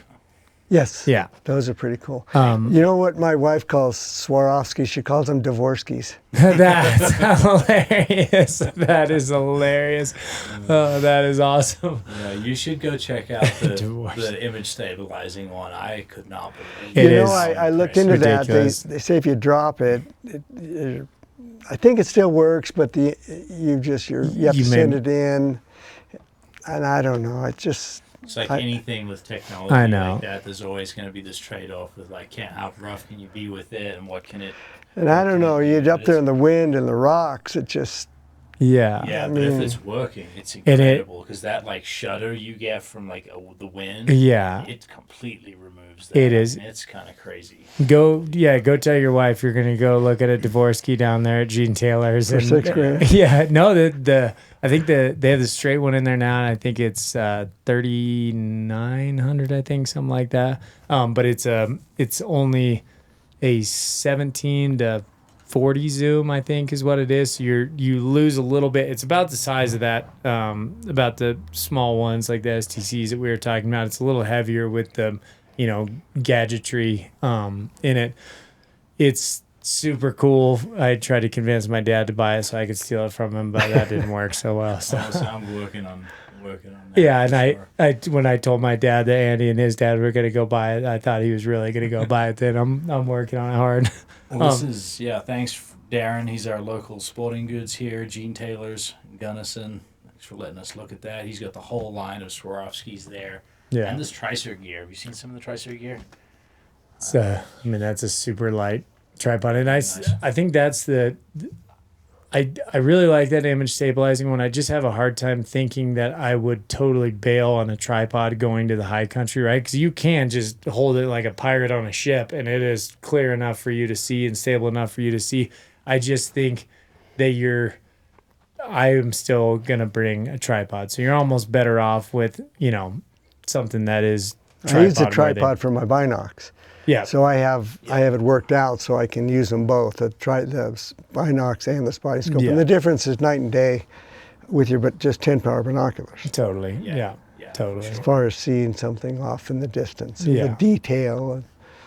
Yeah. When you hunt, are you going to carry your spotter with you? No, I mean, Highcountry, I will carry it, but it stays there for sure. Like I'm not gonna bring it. Right. It's not gonna be. I'm not gonna drop that basin and come around the other side with it and then leave it up there in my pack. I have got to a point. I know it's a trade-off for sure. It's one of those things. I've definitely looked at it and been like, it's not enough of a big buck killer to care. Like I'll tell if it's big enough. Yeah. And that's what I do. Exactly. Yeah. Because I'm not hunting a specific buck. I'm hunting an opportunity buck. Yeah. The one that gives me the chance, the one that's in the best position. So you have pretty good idea from where you're sitting of what they are, but especially when you've scouted. Obviously, you're scouting with some big glass, and then So. Yeah, no, that's awesome. Thanks, Darren, for bringing that down. If you guys want to go check that out, it's down there at Gene Taylor's. But it is super light setup. It's pretty impressive. All right, now we got to get into some nitty gritty. So I want to know how many species, big game species, have you killed with a stick bow? Know about your ram, which is crazy impressive. I did it with a wheelie bow, and it was still really hard. How many different species? Yeah. Do we count Catalina goats and wild hogs? Yeah. Black-tailed deer, different than mule deer, different than white-tailed 100%. deer. Coos deer, different than white-tailed deer. Coos deer. I just got a coos deer in January of this year. That was one of those things like, did that really happen? And is that your first? No, I've killed 7 of them. Okay, all stick. Yeah. Dang. Yeah.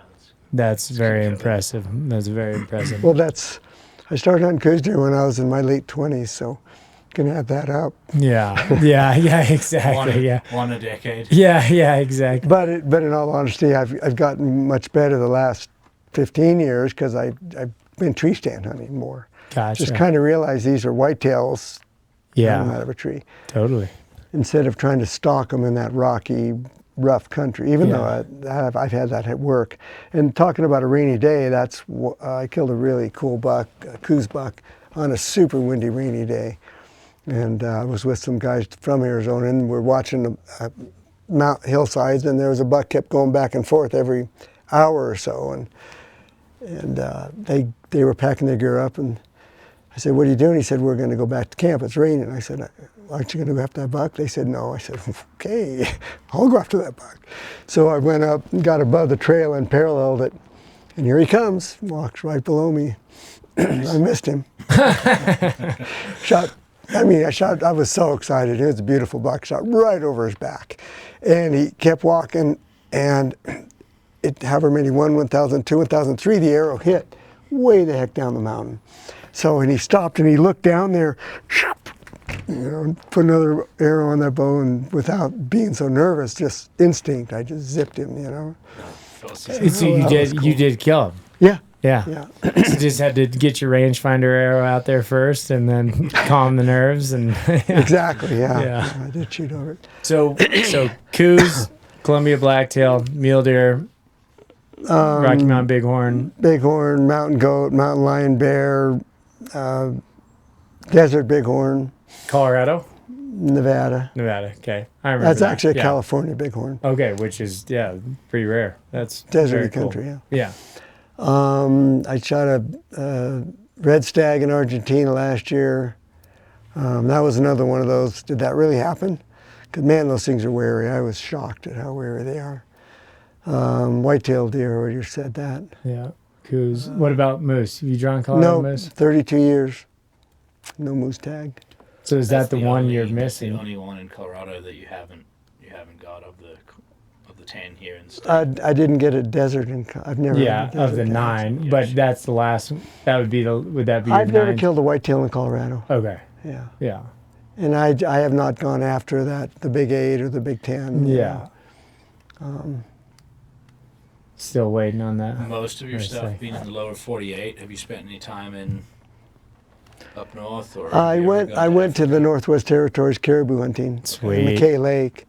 Is that mountain or Central Barren Ground caribou? Central Barren Ground? Okay. But it was when it was at the end of I saw 4 caribou in 7 days, way off, and never really saw one. So then it's the only hunting up north I've done. Okay. Did you enjoy it? I did. You just wish you would have seen more caribou. I really would like to go caribou hunting, but that whole thing has changed so much. It's. Yeah. I mean, they're just such beautiful, spectacular animals. Oh, they are so cool. I've shot, I think, 7 antelope. I don't think we mentioned that. Oh yeah, yeah. I'm going antelope hunting this year. Do you spot and stalk them or try to blind on water? You like to get in the hot box in August and I just hate it, bait? but I'm not passionate about antelope to spend that much time. I want to spend 3 days, and I want to go back up to the high country. Yeah. So, I mean, they're beautiful. They're spectacular animals. I thought I would draw a really good Wyoming tag this year, but with 9 points I did, and I was surprised. But I'm going to go to South Dakota and check it out. Okay. Cool. It'll be fun. Sure. I like deer hunting. I like coos deer. I like whitetail deer. I like mule deer. Yeah, I'm a deer hunter also. I mean, what's your favorite? If you had not even your favorite species, just your favorite type of hunting out of everything you've done? High country hunting is just so beautiful. It's so magical. It's just amazing. But I love that Arizona coos deer hunting in January. I mean, yeah, get down there where it's 65 and that country degrees. is so amazing. Yeah. I mean, it's so much wildlife, and you got this flat desert, and then these mountain islands just rise up, and so much variety of wildlife. And it's just really, I love it. And I like whitetail hunting. Whitetail hunting too is a little more of a social, a little more relaxing after killing yourself. Right. And elk hunting, you can't beat elk hunting. It's just so hard. Oh my gosh. Yeah. Physically demanding. I was talking to a guy today who's he's been living here now for 6 or 7 years, and he's kind of fell away from hunting, and now he's getting back in and has always rifle hunted, and now he's going to hunt elk with a muzzleloader this year. And it was pretty cool to hear him say this. He's like, I was just telling my son the other day, he's like, I don't think there's anything that's more challenging than a high country deer hunt with a bow. And he's talking about a compound, right? And then you add in the stick bow element to that, but it's just it's a different hunt that you really can't experience anywhere else. You know, like you may get some spot and stock opportunities on coups and different things, but it's not quite the same as, you know, killing a mature bow or buck with your bow. And you get to see them and just watch them, Yeah. and they're so majestic. It's like the intimacy. That's what I was telling him. It's like you're like when I'm killing an elk, it's like I don't know that bull. I don't even know if there's elk in there. Bull starts bugling. Bull comes in, shoot bull. It's like you saw him for 2 seconds right before you made that shot. Why you've watched this buck for 2 months, and you feel this connection of like, you know, this deer and you know what he's gonna do, and I just think it's different, you know. Yeah, no, it's cool, and all the different things you get to see, you know, just the interaction between the deer, and then you watch some elk playing around down in the basin, and bears, you know. Yeah, you do see a lot when you're spending time looking at deer because you're pretty much just bird's eye view of these big basins, and it's kind of fun to how much you see. Yeah. I often see big elk when you're mule deer hunting, which always sucks. You don't always have I a know. tag, And now we're seeing these moose like, too. Yeah. We didn't used to see. This population has increased, and these, you know, amazing bulls down in these basins. Pretty cool. Yeah, it is very cool to see some, and even stuff we hunt. Yeah. Quite a few. Yeah. It's fun. You kind of take it for granted almost because it's like you'll never get a tag. So you kind of Don't say never. Don't say never. You had a moose tag. Yeah, 2 or 3 years ago, maybe. Yeah. Yeah.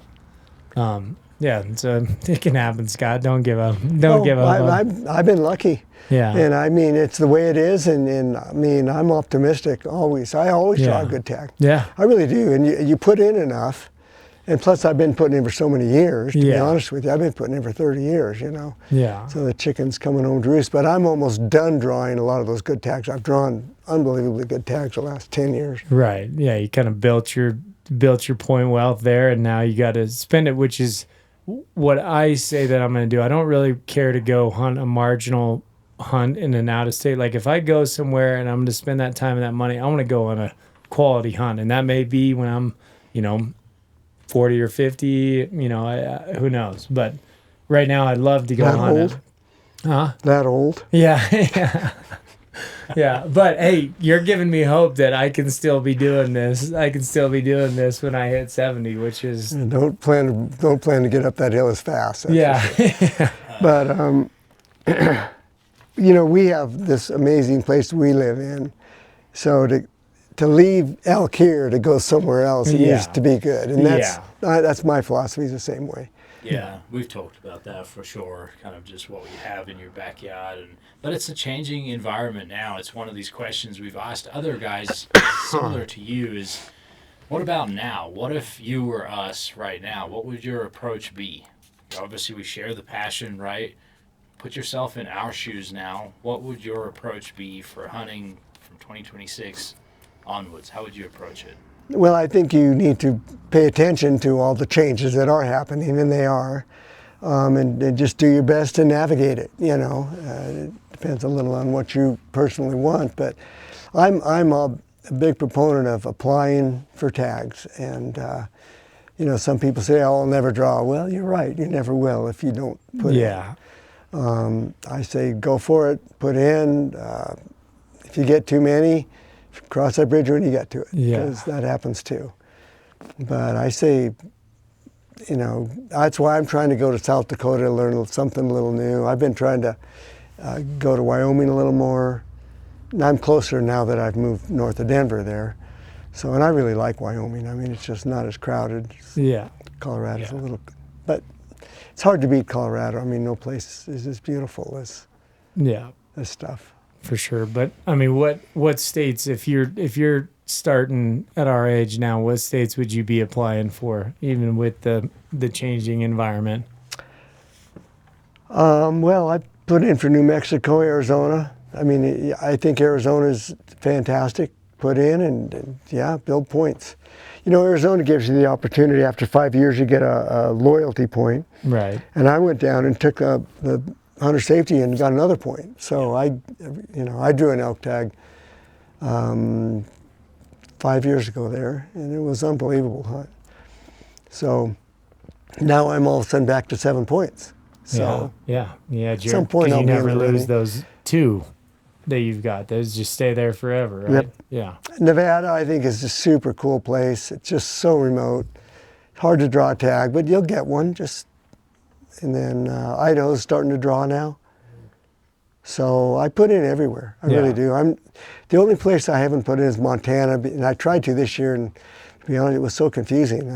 I know every state is so different too. It's like you got to relearn, the whole thing just to do one more. It is an interesting thing for sure because it's, there are some of them where it is a moving goalpost, but also there's a point of like diminishing return where, like here, take my position for example. It's like not being somewhere where I can start putting in for Utah or one of these states that, on paper, your probability of ever having enough points to ever have a good tag is so low now. It's almost like you have to look elsewhere.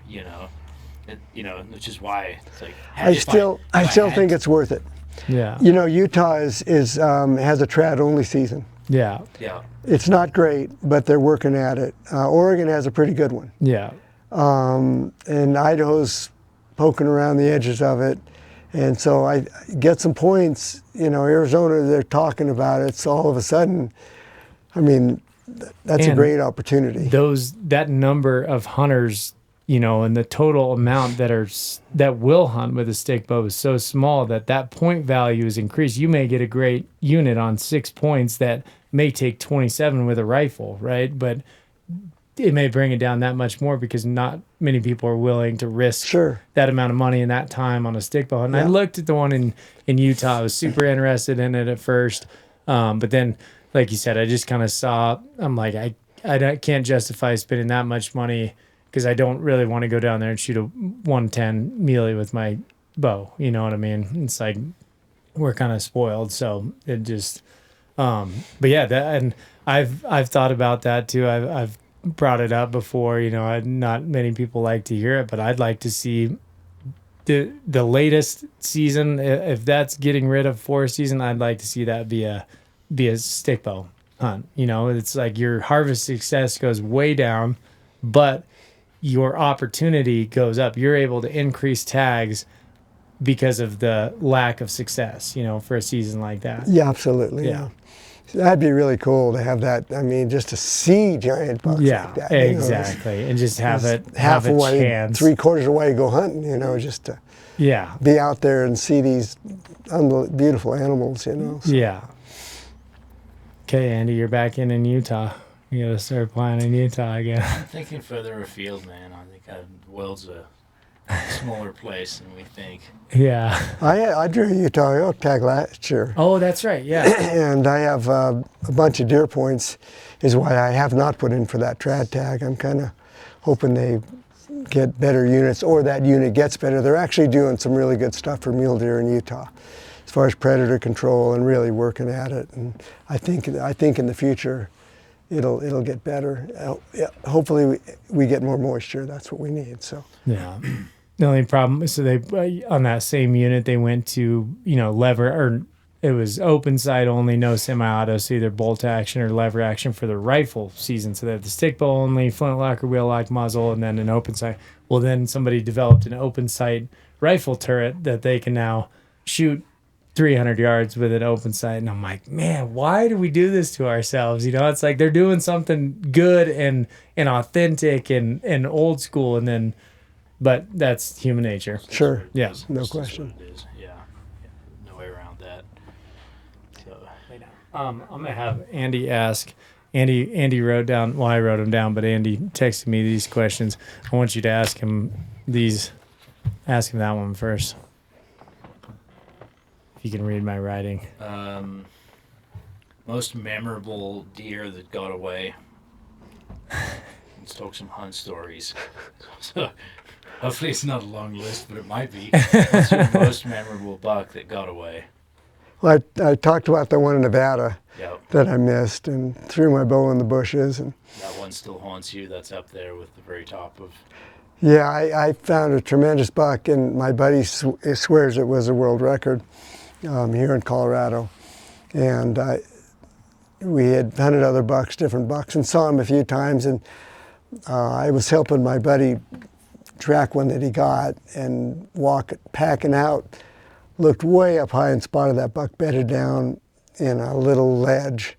And so we got the top. I dropped his deer. Said, "You're on your own from here." So I went up after that thing, and there was a ledge and a cliff that was, I mean, a long way. I don't know if it was 1,000 feet. And the ledge was small, 20 yards. There was another buck and him, and he was tucked up under a little bank, not much higher than that, but he was kind of tucked under. His antlers are sticking up, and right above it was like a little grassy golf course, about as big as this room. So anyhow, I had to go all the way around, over the mountain, down the rocks. And I got to that grass, and all I could see was his horns. I mean, I almost could have crawled up and grabbed his horns, but I couldn't shoot, and the other buck's out there looking out, so I started throwing rocks. This buck's probably 12 yards, 15 yards from me, and the other buck's 20 yards. I'm throwing rocks. The buck's watching these rocks go like this and go all the way down. Finally he looks over at me and stands up, and the other buck just exploded. He didn't wait to figure it out. So I swung and shot, and I mean, it was close. But I just kind of went right through his skin of his armpit, And so that was a big old buck. That's the one you think about when you're in the shower. Well, I mean, that's bucks right there. You can swing a recurve, and Yeah. I mean, I was 2 inches, 3 inches from killing him. Yeah. And I've had 3 of those. I had one on the Unit 61 in the huge buck. And I was walking back to camp in the middle of the day across the oak brush and the aspens, and you're familiar with that country down the Uncompahgre. And it was hot. I mean, and all of a sudden this buck jumps up and run. I mean, this huge buck, big old, and when they're running away, they look so big. Yeah. And I'm just, my shirt off, I'm sweating, and I have no clue where the buck even came from, but I just came close enough to the aspen grove he was in and spooked him. So I watching him run away, and I glanced to the right, and there's a non-typical watching him run away. I mean, a really big buck, over 200. And so I watch him, and he watches for the longest time. He slinks down, and he goes through the next aspen grove. These are just little patches, and lays down. And I mean, it was a good, strong wind. So I got over in there, dropped my stuff, and I got right behind him, but it was, high grass. All I could see was the top of his head and his horns, and he's looking straight away from me. I mean, from here to that wall. And tripods and double eye guards. So I waited a very long time. Finally, the wind must have shifted because he stood up and looked around at me. But there's an aspen tree, he could only see me with one eyeball. I'm just standing there. Finally, he turns his head, and now he can't see me at all, and his belly's all bowed out because he's looking like that. I thought, I can slip an arrow there. But he jumped, either I shot higher or he jumped the string. I'm saying he jumped the string. Yeah, it's always easier, huh? Too quick to call. Too quick to make the call. Oh, man. What other really memorable hunts what are some of your most memorable Like hunt successful, memorable hunts. Well, this year coos deer hunting was pretty memorable because they're so hard to get, So I was down in it. It snowed in southern Arizona in this mountain range I was in. About 16 inches up high, and where I was camped 4 inches. So anyhow, as you go up higher, it's more or less snow. So I was going up and down. I guess I had gone up the top, and I'm looking for deer tracks to find where the concentration of deer are. Because I really think it seems like when there's a lot of snow, they just go down. So I'm driving the roads, and I find this concentration of deer tracks, it seems like. So I decide to hike down a ridge, and the sun had gone down behind the ridge, still shining on the other side of the valley, so it was light, but I'm in the shadows. And I'm going down at about 8 inches of snow, real quiet, just looking for tracks and trying to figure out some trails. And all of a sudden I look, and under this oak tree, there's a deer looking at me. That's a deer. It's 20 yards. And it's kind of brushy, and I look around, I see horns, you know, and I think, well, we'll get my binoculars out and see if he's big enough. I said, forget it. I don't care if he's. So I shot and smoked him. And In the snow. That's cool. Yeah, that's awesome. That is awesome. Yeah, and you know, I mean, I think the last coos deer I shot was 7 years ago. So they're just hard. Yeah. I've never got to try it. I'm gonna in the next few years. I'm gonna definitely make an effort at some of that. Have you ever had the opportunity? No, I haven't, but that's what Andy texted me, and he's like, "What? Just give me a list of like what hunts that you would want to do that are doable." And I'm like, I know exactly where I would go, and Coos is on that list for sure. We go down to Arizona every winter, and I've never had the opportunity to hunt them, but I would really, really like that. I think it's high on the really, list. really cool. And who knows how long that over the counter is going to last? It's not over the counter anymore. None of it. It is. They call it over the counter, but they released the sale on December 4th at 8 in the morning, and I think this is the 4th year. The first year it took 4 days to sell the 1,800 tags. Second year it took 1 day. Third year it took 20 minutes. This year it took, I think, 4 minutes. Oh, wow. So it's a scramble, and it's really frustrating. They need to figure something out. And that's 1,800 statewide? I may not be accurate Okay, in the number, but something. Yeah, they limit the non-resident bow hunters. Right. Residents can buy a tag over the counter. Yeah. So there's this mad scramble for this quote over the counter deer tag. I'm going to go to Mexico this year, just because I love coos deer hunting so much. I want to make sure that I'm able to go. Yeah. Yeah. So I've had the opportunity to go on some private properties like that down there. Just never was in a position that was attainable. Some of it's pretty expensive actually, you know.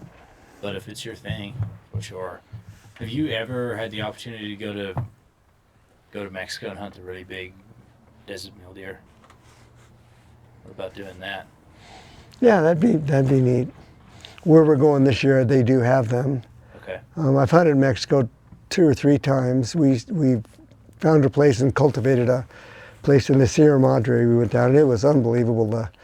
We had 20 trad hunters go down and kill 18 bucks. And that's pretty remarkable. That is very, man, I wouldn't want to be one of those last two, man. I mean, like a bag of crap. That's impressive. But there was so many deer, and it's all changed. I mean, that place, for some reason, the deer just seemed to really, the population really dwindled. But that was pretty amazing when we first went there. Any other bucket list hunts you've got that you can go get that don't require some luck drawing it?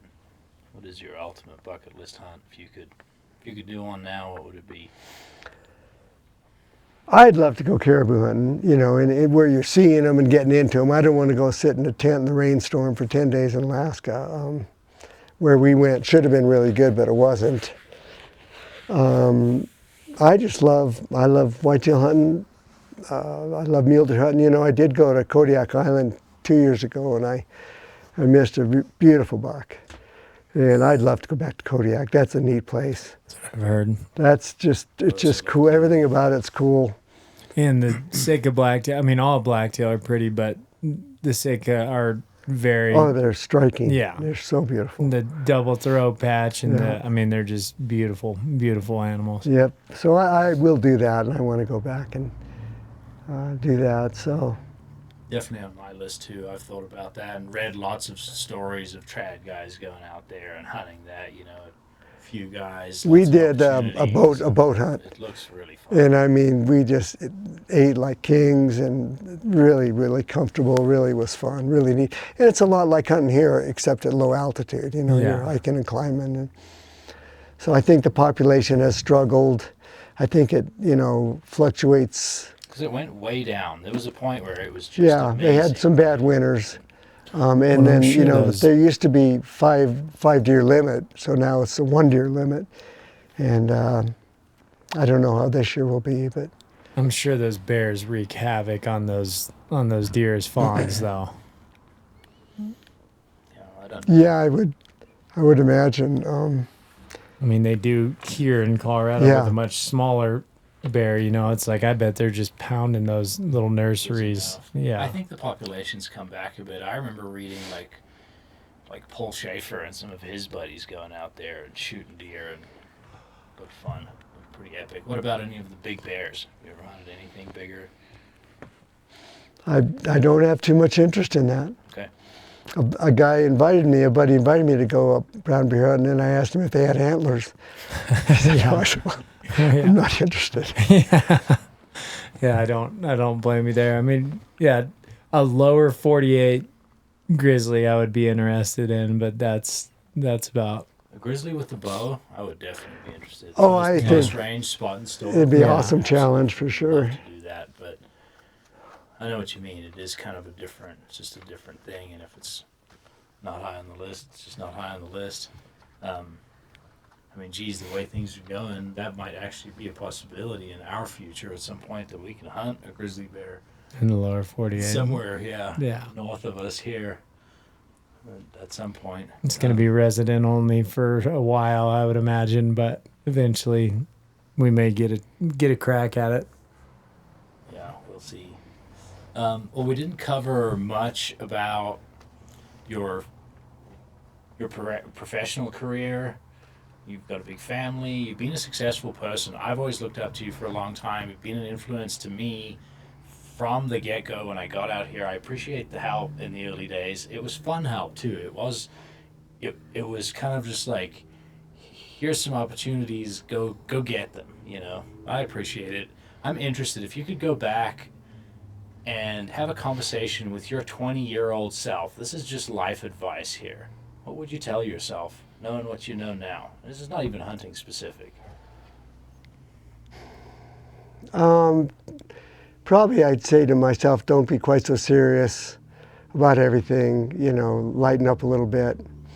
You know, that's the difference between kids and grandkids. You know, I have 4 kids and 7 grandkids.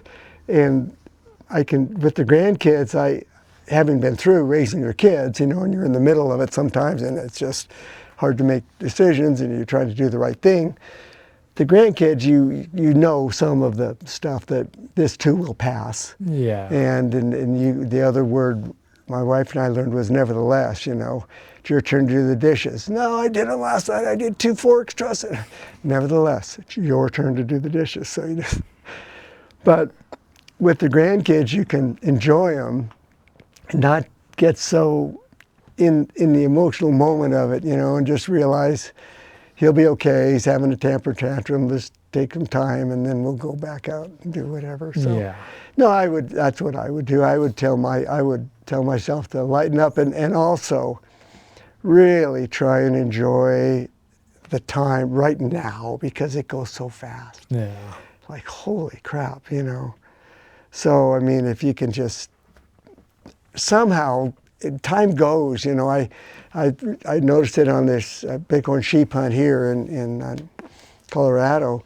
You know, it's going to happen. All of a sudden it comes, and all of a sudden you're in the middle of it, and then all of a sudden it's over. It's like, I want to capture that time. Yeah. You know? But you want to capture that time with your kids at whatever age they are, and so I don't know if that makes sense or not. Yeah, no, totally does. Okay. Yeah. Not take things so serious and apply for a lot of states. Got it. Absolutely. Yeah. No, yep. I mean, that is sound advice, because, you know, I'm in the middle of that now with 3 kids, and it's like, yeah, I tell my wife, I'm like, I'm going to look back at this and be like, that was the happiest time of my life, you know, but it's just trying to enjoy that as it's coming, and really try not to take it for granted. You know, it's like, I'm still very passionate about hunting. I'm able to do anything that I want to do physically. You know, it's like, I've got family and good friends around me. So I really am trying to soak it in, you know, as Yep. it's happening, which is hard you to need do. to the best you can. Yeah. You just really want to capture it, but it's just always going, you know? Thank God for dirty dishes. Yeah. We just had our whole family at the little cabin. We have this tiny cabin. There's 17 of us. there's stuff everywhere. Yeah. And, I have my little organization. I know where the salt and pepper is. I know where the beer in the fridge is. I know all these things. And I mean, it's just like a madhouse. And I said something about it. My wife said, thank God for dirty dishes. Yeah. They're going to leave Sunday and we'll clean up. And they did get me a bell, though, that says ring for beer. That's awesome. Taught my grandkids, I just ring the bell. That's awesome. Way easier than training a dog, huh? That's awesome. such a fun idea. Yeah. I might have to get you one of those. Yeah, exactly. Make that Cannon's job. Yeah. That's too funny. No, Scott, it's been awesome. Yeah, we've both really admired you for a long time and appreciate all the help you've given both of us, and really happy to see you're still doing it too. I mean, that's very impressive to be doing it at that age. It's one of my inspirations early on. I remember because we met maybe 15 years ago. It was roughly that, somewhere in that ballpark, 14 or something. When did you move here? 2029. I'm sorry, 2009. 2000. Yeah, in the future. Right after the big winter. Right after the big Right winter. after the wonder years. Yeah. Yeah, it shut up a little Because too it was late. Scott, and we talked about this in one of my early podcasts where I went up to your office in Crested Butte or Crested Butte South. You paid for my very first Colorado tags. Do you remember doing that? No? Yeah, you called me and you were like, hey, the application deadline is in a couple of days, and I was just a broke guide kid, that come out here, and you're like, oh, you have to put in for the points, and you do it in such a way, and you're gonna have to do it for a few years. And I was like, I don't, and you're like, come on up, I'll show you. So you did my very first Colorado application. I also had no money, so you paid for it, by the way. Did you remember that? And I do remember you coming up. I don't. don't remember that I paid for it, but that's Yeah, great. see, money comes and money goes. That was the start. Then I was like committed at that point. Then I left, right? And at that point, I got back into it, and that was that whole story where I finally got enough points, and I was like, hey, Scott, I drew, and you're like, fantastic. You need this, this, and this.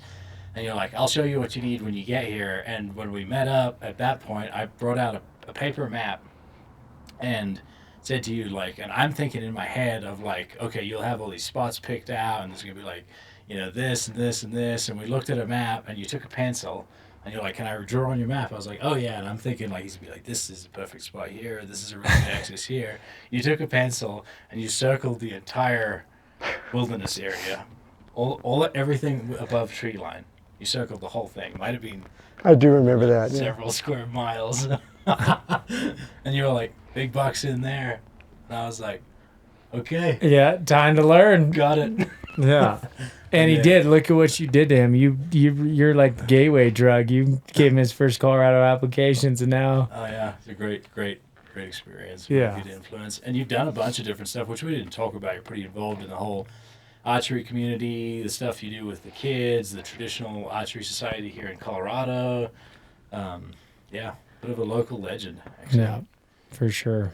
So, thanks for coming on. Thanks for making the time to do that. Been an honor. I'd like to do another one. I've been trying to get Connor and his family to come and do the Highcountry shoot because I know he would have an absolute blast. I've actually got several friends. It might be the very best traditional shoot in the country, I think. I think Even it is. across the board, right? It's awesome. Some of the others are really awesome shoots, but they're also so busy now that is such a sweet spot. I'm telling you. I've been to a couple of different ones, but I did the one last year. I wasn't able to make it this year. I couldn't believe how good it was. Like if that's your thing, and some of the guys you meet there, it's a fun one. So. It really is. And I've been doing 3D shoots for 40 years, all over California and Nevada and here and back east. And other shoots have more people or more vendors or more shopping, but this is, as far as a shoot, you're walking through the aspens and down the hill and there's a bull elk right there. And it just feels like hunting. Yeah. Yeah, it's one of the, obviously there's a lot of stuff. There's a lot of people that have made it that way, but for sure, when you shoot that course, absolutely was set up and well thought out by hunters. Yeah. No doubt about it. Yeah. Like the scenarios and... Did you shoot the 3-Euro course? I did last year, and I shot. That might have been I shot with your buddy, South? Kramer. Oh, Billy Grammer. Yeah, Billy Kramer. Yeah, he's in Africa hunting right now. Oh, he went back again. Yeah, good for him. I shot with him. It might have been the very best I've ever shot in my life. I don't think I shot anything That's less a than crazy a 10 tough course. on that course. Even by the end of it, Billy was like, "Did you hit anything but a 10 on that whole thing?" But what's funny about that is we shot the Fred Bear course prior to that, and I think I was like 10, 10, 10, 5, and then I tore up the scorecard. Then we shot. So you know how that Fred Bear works, how that's scoring? So it's, the kill is 8 or 10, Right. but anything outside the kill is -5. -5. Yes, so if you choose not to shoot, you get a point. You just say, that's not an ethical shot for me, you get a point. You could walk through and get 14 points, but not shoot an arrow. I'm too greedy. I'm definitely flinging arrows. Or you could walk through and get -70 if you hit 5s on each one. That is hilarious. It's a cool. And that's in where again? That is north of Newcastle. It's Okay. between Newcastle and Meeker, up at about 9,000 feet. In the Sweet.